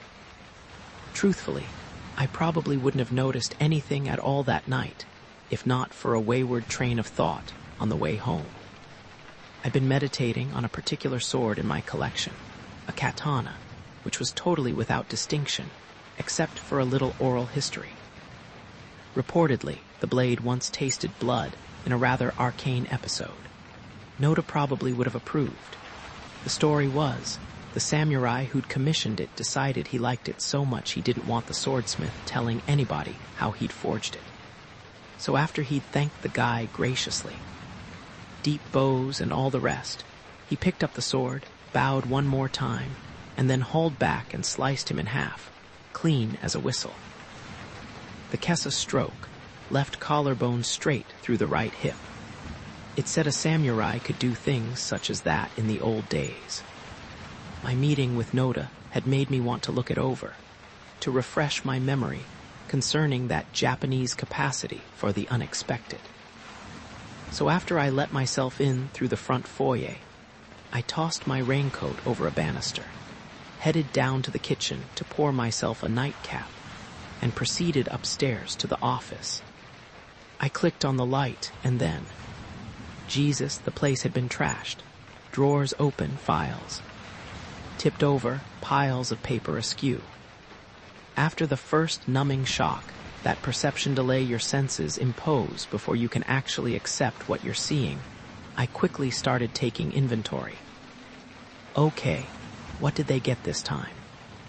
Well, the computer and printer were both intact. Cordless phone was there still. The little 9-inch Sony in the corner was untouched. Hey, could it be they hadn't actually lifted anything? Then I remembered why I'd come upstairs. Off to the side, under the back stair, was a big walk-in closet I called my sword room, always kept under lock and key. I glanced over at the door. Hold on, it was hanging open slightly. I strolled over and checked it more closely.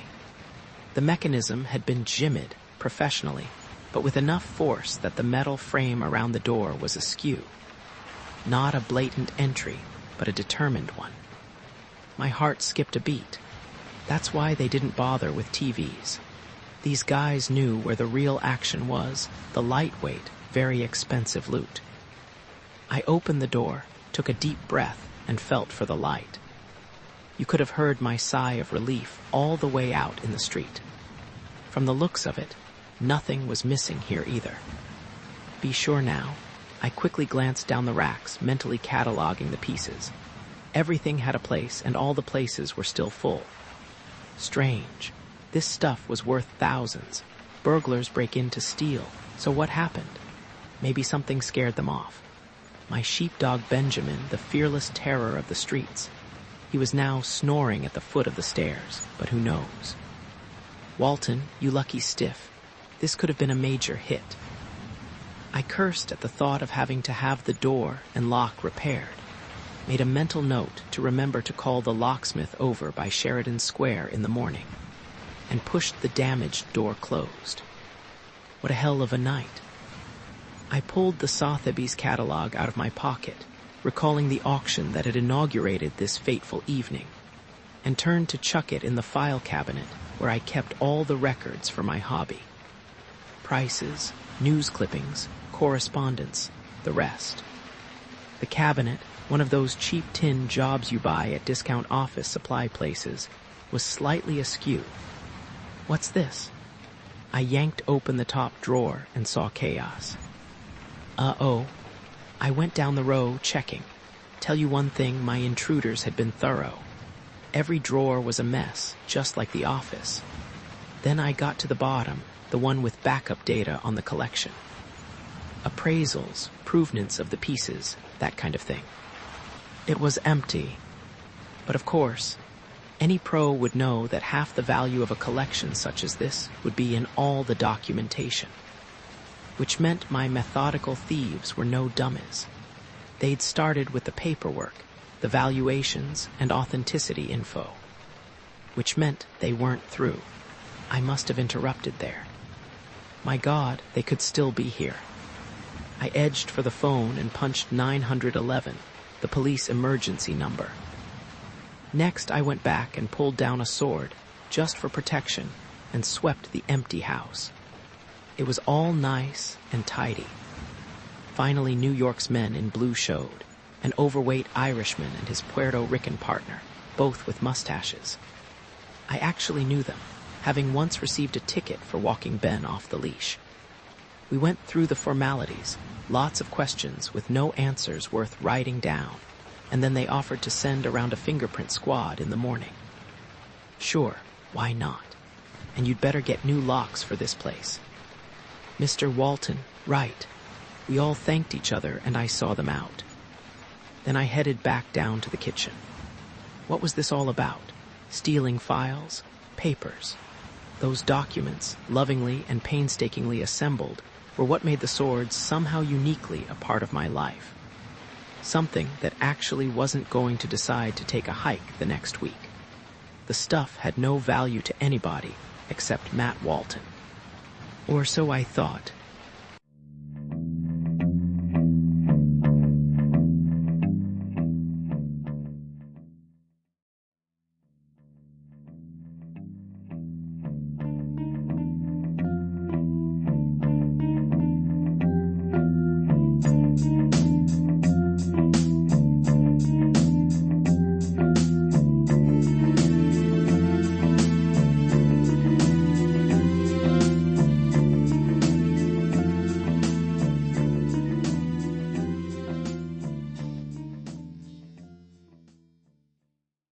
Chapter 3. Some people will swear life runs on coincidence. Is it true? If so, here's one for the history books. It's the tale of an old flame, before my ex-wife Joanna, before my later ill-starred adventure with Donna Austin. The lady's name was Tamara Richardson, and she was a professor at New York University. When I knew her, though, she was merely an assistant prof with a shiny new PhD. At any rate, she was fresh out of Columbia's graduate school and very much starting out. I was too. Best I can remember, we met shopping for green groceries at Balducci's, just up 6th Avenue from my place, and we saw each other a few times. It had to be at least 15 years, how time flies, since our brief episode. Tam Richardson, however, was not easy to forget. There was a kind of under-the-surface intensity about the woman that seemed always close to the ignition point. When you were around her, you were always worried somebody might accidentally light a match. However, she had no shortage of men in her life, and eventually we each went our own way. Ships that passed in the night. I never expected to hear of her again. Things didn't quite work out that way, however. She started getting famous, as a thorn in the side of America's lackadaisical corporate management. Somewhere along the line, Tam Richardson had taken it upon herself to single-handedly kick some overpaid ass in America's plush boardrooms, and she wasn't trying to win any popularity contests doing it. She was the kid in the story who pointed out the emperor had on no pants, while everybody else was claiming his tux was a great fit. Guess you can't fire somebody in academia merely for saying what everybody knows to be true, but doesn't have the guts to verbalize. Then about a year ago, I noticed a full-length profile of her in an airline magazine spread about America's new achievers. No escaping her. Between the lines, I got the definite impression she hadn't really changed all that much over the years. She was around 5'7", high cheekbones, dark hair that looked like it could use a brush, and eyes that made you think twice about giving her a lot of bullshit. Reminded me of, say, the young Glenda Jackson with a heavy spike of Deborah Winger. For my money. Though she was just about ideal in the female department. Trim bottom, nice little twist in her stride, just enough cleavage to make you wonder. She didn't go out of her way to advertise, but you figured the goods were on board. My recollection in a nutshell. Tam Richardson was a better-than-average looker, damned smart, and she knew no fear. None. There was something about her, though, that always left people puzzling. Where'd she come from? American, sure, but no way could she have been corn-fed Midwest like her surname. The answer was, she had a slightly more exotic, and probably painful, history than most of us. Maybe that was part of the reason she always seemed to be a loner, never went along with the crowd. The one time she tried that. It hadn't worked. I got to know her well enough to hear a bit of the story, but I'd sort of repressed the details. Maybe I'd do well to come clean and admit I still thought about Tam from time to time. What's more, I gleaned from the magazine piece that she still lived right around the corner. Made me think briefly about giving her a call, get together for a drink, the old days, etc. But I finally decided I'd had enough high-spirited women for a while. Time to mellow down. Why go looking for lightning in a bottle? She'd always liked three things: good-looking men, telling the high and mighty unpleasant truths, and interior design. Consequently, it was no great surprise that the magazine devoted a photo spread to her rambling 6-room apartment. The place was in one of those NYU-owned buildings on the west side of Washington Square Park, and it was definitely a knockout.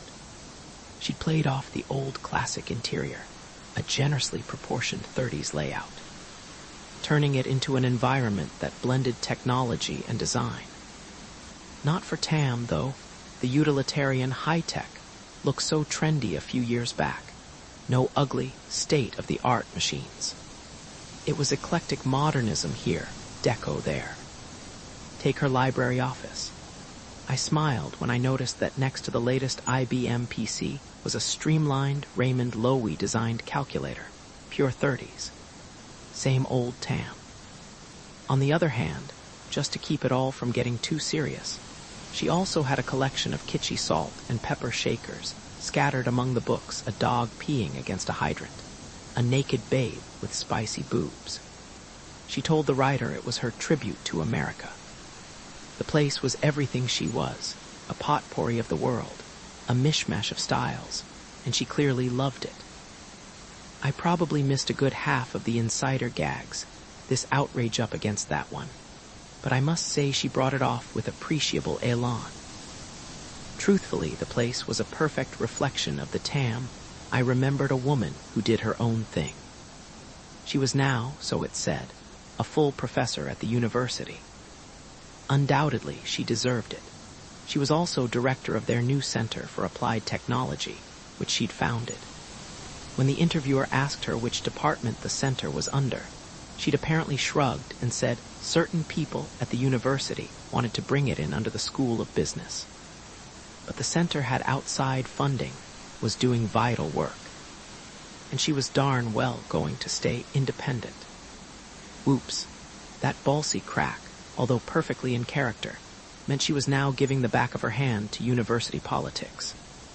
Mouthing off in a national publication about some departmental power play is no way to endear yourself to college deans.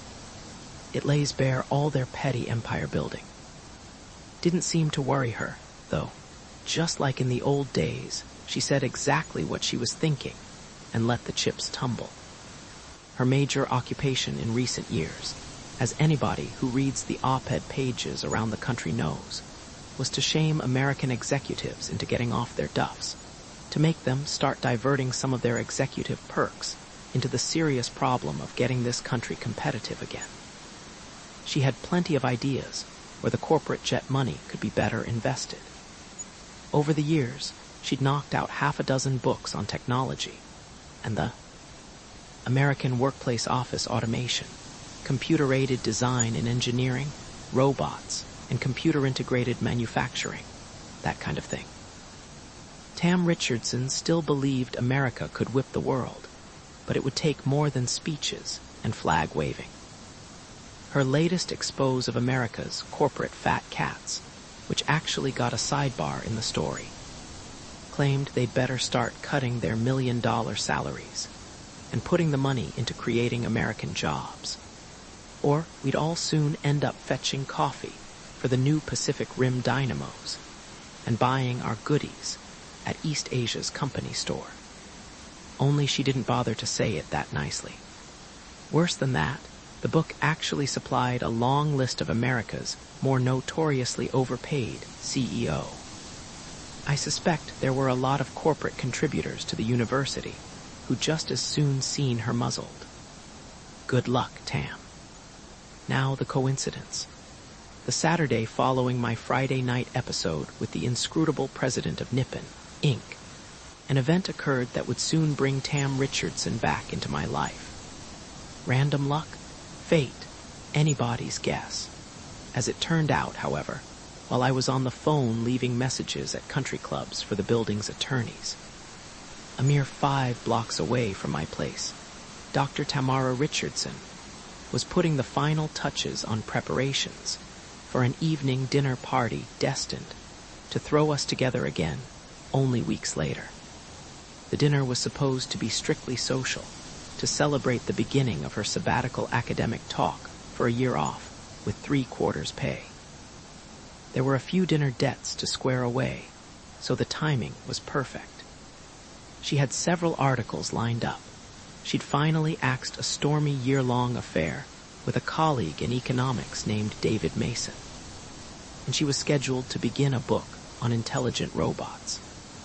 She was trying not to think too much about academic politics and the real possibility her department chairman might consign her to some kind of academic hyperspace, there to teach freshmen for the rest of her tenured days. By mid-afternoon, she was down to the last-minute refinements on the evening's plans. Since the overnight rain had purged the soot from the air, she was feeling great. She put on a new Vangelis CD, worked a few modern dance moves into her routine as she cleared the loose books out of the living room, and continued trying to convince herself that breaking off with Dave Mason had been a smart move. After a while, though, she wasn't humming anymore. Just thinking, okay, it had only been a week, but why had she invited him to come to the dinner? Just to be a good sport. The thing about it was, they'd actually had a more or less unspoken understanding not to inquire too closely into each other's occasional little diversions. They were both adults, right? This time, however, Dave had pushed it too far.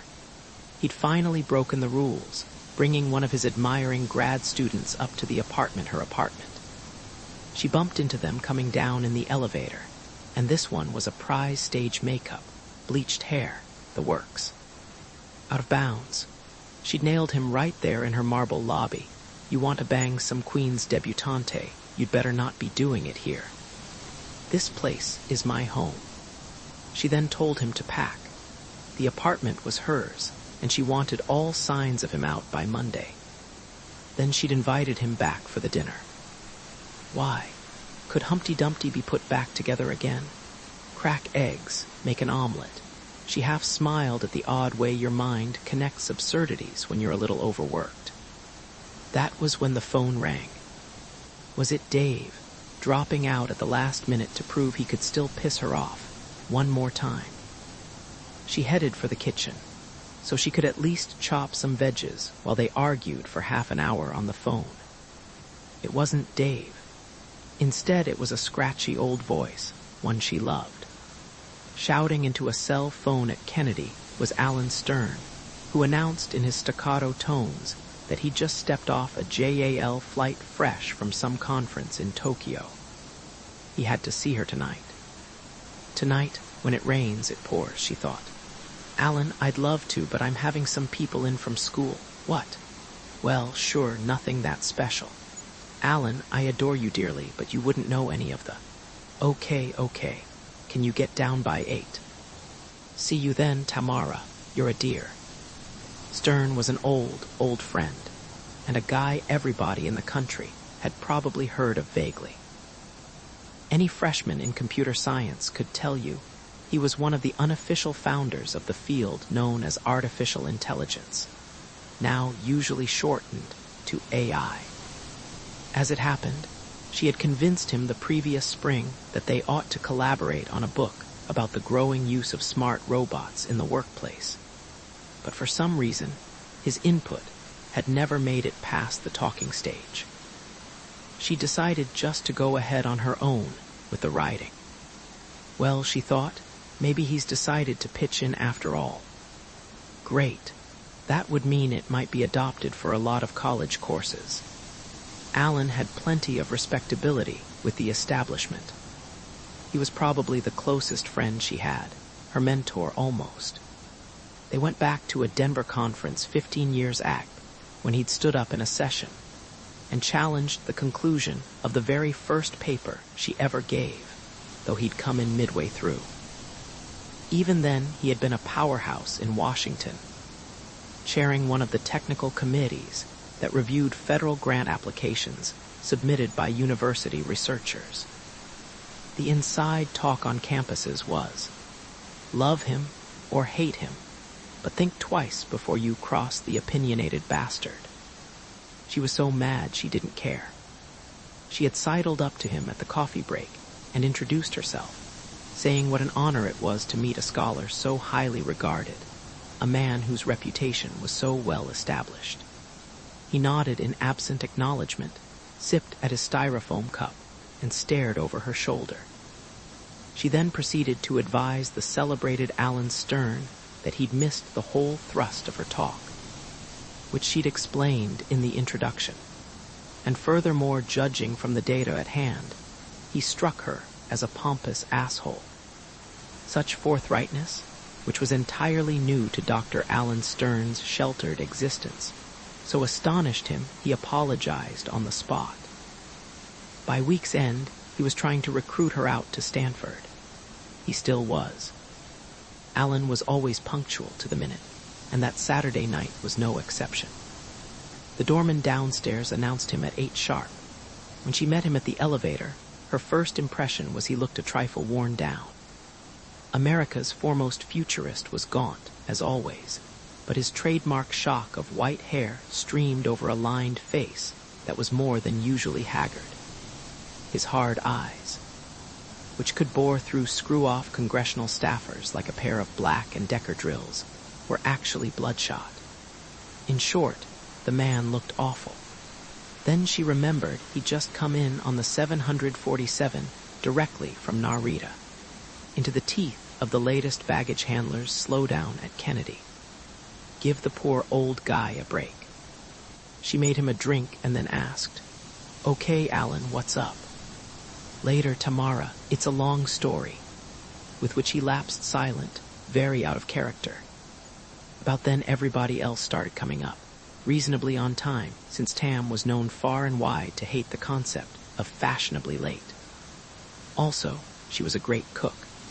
Bottles of bargain wine with the prices scraped off collected on the table in the foyer, and coats amassed in the second bedroom. Given that everybody knew everybody, it was mostly elbow patches and open collars. Only the women had bothered to dress. Simpson from computer science, whose wife worked in admissions, Gail Wallace from business, whose pudgy, skirt-chasing husband had guided 2 companies into bankruptcy, Alice and Herman Knight, who both taught in economics. She was dean of the undergraduate college and published as a team, Kabir Ali from mathematics and his browbeaten little Iranian wife Shirin, who seemed frightened of the world and her husband. Only Dave had the nerve to be late and hold things up. While they waited, they knocked off a little scotch and white wine, trashed the administration, and complained about all the committees on which they were being pressured to serve. Around 8:45, Dave finally appeared, sandy curls askew to let her know where he'd been. She didn't even bother offering him a drink, just announced that everything was ready, so let's adjourn to the dining room. There are 2 kinds of dinners, ones that follow the rules and ones that break them all. Tarn's were the latter. This time it would be real tallow candles and everybody's wine, including her own. Somehow her craziness always seemed to click. They inevitably came back for more. This time she decided to pay an offhand tribute to autumn and American cuisine.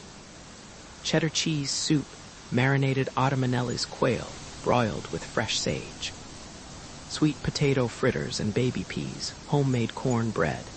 And then, as a change of pace, keep M off balance, an endive salad spiked with coriander. Dessert was an apple walnut casserole, washed down with pots of McNulty's dark Haitian coffee. At the end, she produced an ancient cognac you could inhale forever. By 11:30, everybody thought they'd just ascended to paradise. She ordered Dave to take care of the dishes, since he'd been acting as if he owned the place, let him help, then led everybody back into the living room. In the park below, the weather was perfect, and marijuana sales were in overdrive. A couple of joints also appeared around the room, accompanied by withering glares from Alan. Then, while Ed Wallace was chatting up Sheeran and everybody else was drinking and smoking, Alan picked up his cognac and motioned her in the direction of the study. Finally, she thought, this must be some story. She was right. It wasn't her book he wanted to discuss.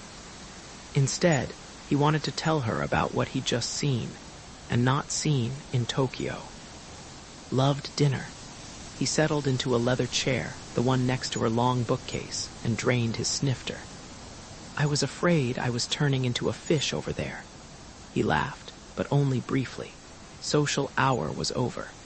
Tam, I wanted to ask you if you could maybe help me out with something. What do you have in mind? Well, you know, I've always thought I was on top of what Tokyo is doing, but now I'm not so sure anymore. I'm afraid things are starting to get away from me. Such as? Okay, now, it's no secret I've been to Japan a lot. I've got my share of friends over there, people I respect and admire very much. But this trip started to get very strange. It's as though I'm suddenly an outsider, just another Gaijin. I'm puzzled, and I wonder if maybe I ought to be worried. Gaijin, that sounds familiar, she thought, but it wasn't something that usually bothered Alan. She brushed her brown hair back out of her eyes and studied him. He'd never been more serious. What happened? He paused. You know about their big artificial intelligence effort, called the 5th Generation Project. If it goes the way they're saying, before too much longer they'll have programs, software, to design the next generation of computer technology. This was supposed to be news. Come on, Alan, everybody knew. It was the talk of the industry. Japan's goal was computer logic capable of replicating human thought processes, a monumental, maybe impossible, undertaking. Alan, don't you remember we discussed doing a chapter on it in the robotics book? And if you... Tamara, bear with me. You also know very well that project is Japan's attempt to leapfrog American technology, added together with all their R&D on chip technology. In my opinion, by the way, our response is definitely too little, too late. More and more we're having to buy essential components for missile guidance systems from Japan. The Department of Defense is already nervous, but not nervous enough. We may have dug our own grave, and now I think our worst fears may be about to come true. Something funny seems to be happening, only I'm not sure what. What do you mean? Let me close that door. He got up and did so, then turned back. Maybe first I ought to tell you about the odd experience I had last week. Go on. She heard somebody in the living room put on one of her old Beatles albums, still the middle-agers' idea of hip. Well, as always, I scheduled a stop at the 5th Generation Lab to get up to speed on how their effort's doing. But all of a sudden, it seems I'm too darned famous to be bothered with the shirt-sleeve stuff. I tried to get in there for 3 days running. It was always the Honorable Sternsand this, and the celebrated Sternsand that, and you must meet the head of every damned ministry, and we have to set up this formal dinner, and blah, blah, blah. Alan, you're the grand old man these days, she laughed. Get used to it. Wash out your mouth, Tamara Richardson. I'm not grand, and I'm most decidedly not old. He sniffed. No, it's as if they were very politely cutting me out. Okay, they didn't exactly say the project was off limits now or anything, but there never seemed to be a convenient time to drop by the lab. Who knows? Maybe they just didn't want some American partisan poking about the place anymore. Could be, but why? I'm scarcely a spy for DOD or the CIA. They know I only do pure science. Okay, maybe I'm old-fashioned, but Dr. Yoshida at least has always claimed to respect me for that. I used to spend hours with him going over his work there, and vice versa. We swapped ideas all the time. Now all of a sudden there's this smoke screen. He paused, sipped at his brandy, and then leaned back. Which brings me to that favor I need. What? Well, I was wondering if maybe you could try and get into the 5th generation lab yourself. Check around a bit. See if you can find out what's cooking. Go to Tokyo.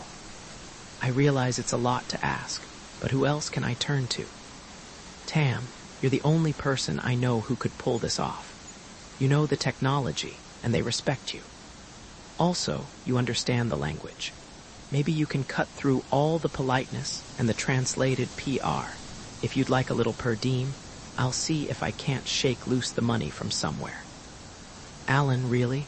Don't you think you're maybe going overboard just a little? What if Dr. Yoshida was just tied up? The last time I visited the lab, he showed me everything, completely open. Ho ho. He set down his brandy, and his eyes hardened. I still haven't told you the clincher. There's some new guy in charge now. That's hard to believe. Yoshida practically invented the 5th generation project. He's the director. That's just it. Kaput. All of a sudden he's not around anymore. They said he's now technical advisor. But you know what that really means. Removed. Sayonara. Promoted upstairs or downstairs or some damn thing. That in itself is mystifying.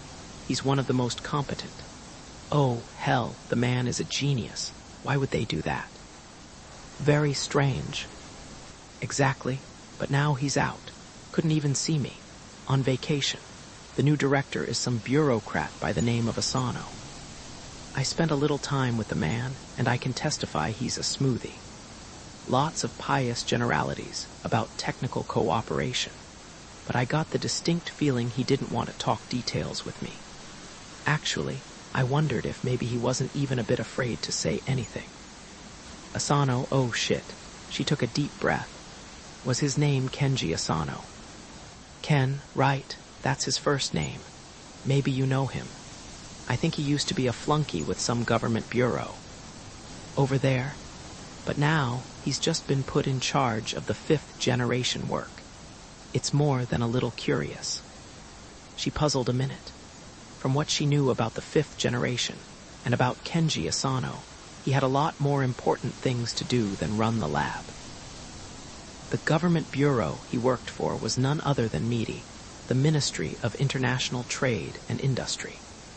In fact, at last count, he was Deputy Minister for Research and Planning.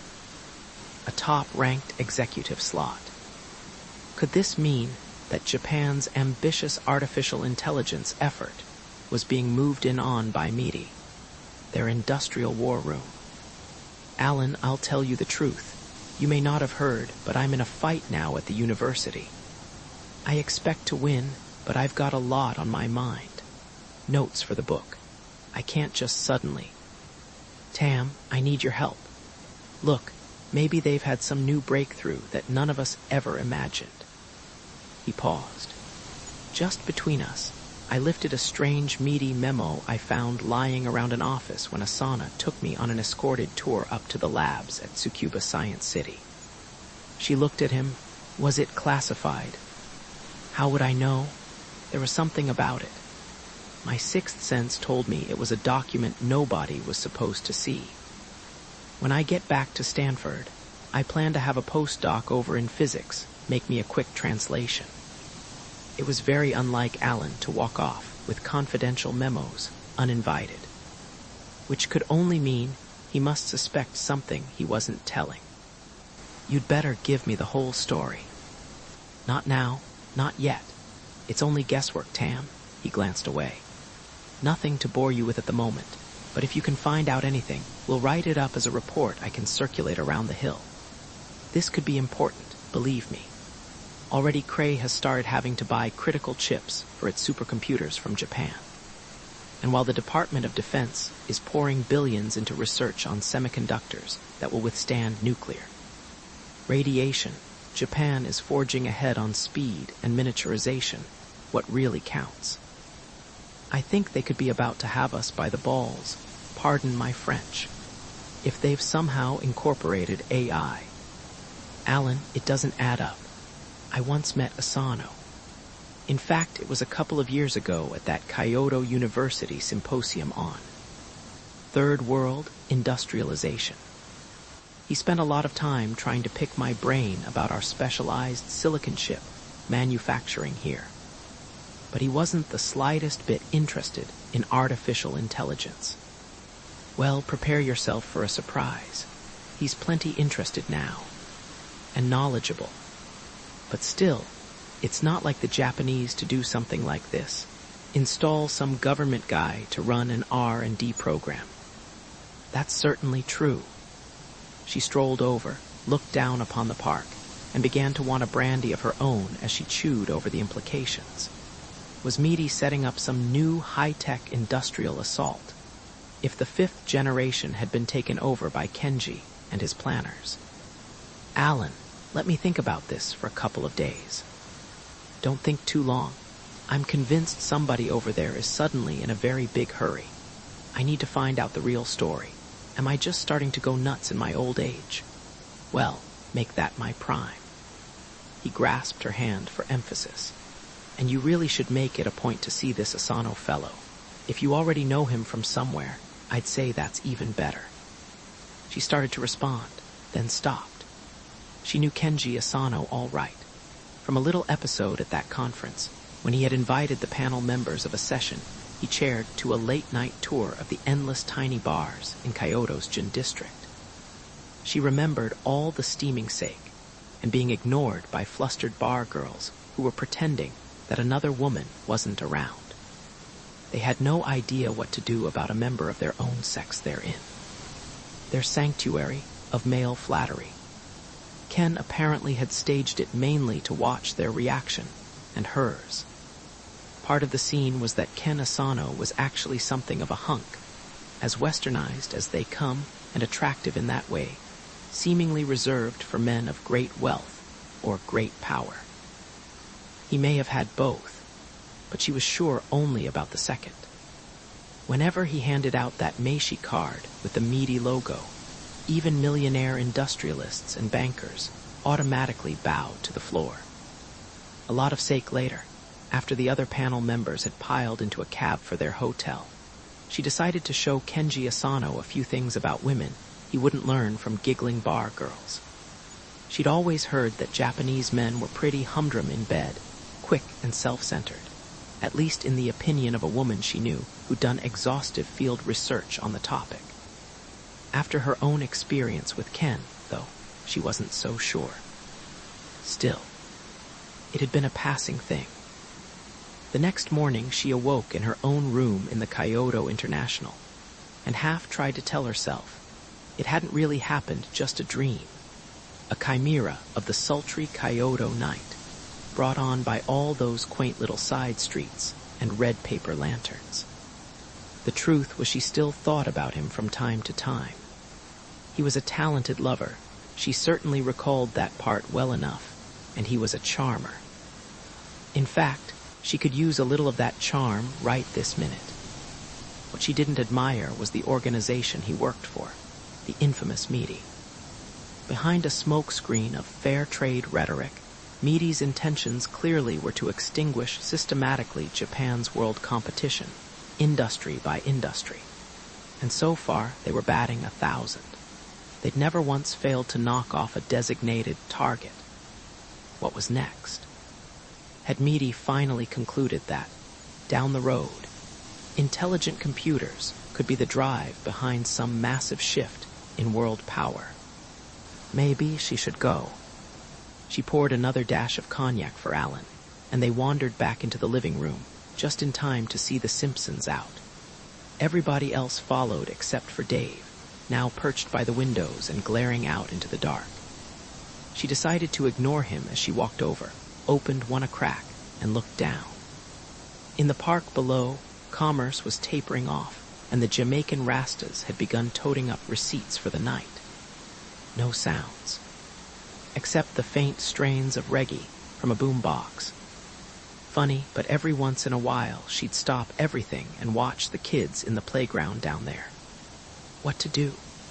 The damned shadows were growing longer by the minute. Maybe Dave wasn't so bad. Trouble was, he needed mothering too. Think about it tomorrow, Scarlett. She sighed, poured herself a cognac, and headed for the bedroom to get Alan's coat. After she'd put him on the elevator, she came back and checked out Dave, now slouched in the big chair by the lamp, his eyes closed. He looked positively enticing, and she sounded his name quietly. Nothing. Then she realized he was sound asleep, snoring. The bastard. This was it. She grabbed his coat, pushed him out the door, poured herself another cognac, and plopped down in the living room to think. All right, Alan, you've got a deal. Could be you're on to something. I seem to remember there's a conference in Kyoto starting week after next on supercomputers. Kenji Asano will probably show. Good time to catch him off guard and try to find out what's suddenly so hush-hush. Yes, by God, I'll do it. She didn't bother with any of Alan Stern's funding. This trip would be strictly off the record. She wrapped up some loose ends, called a few people she knew in Tokyo, lined up half a dozen interviews that might be helpful on the new book, packed her toothbrush and tape recorder, and boarded a Northwest flight for Narita. She had no idea then, of course, but she was Alice, dropping down the rabbit hole. A fortnight later, she was dining with the Emperor of Japan.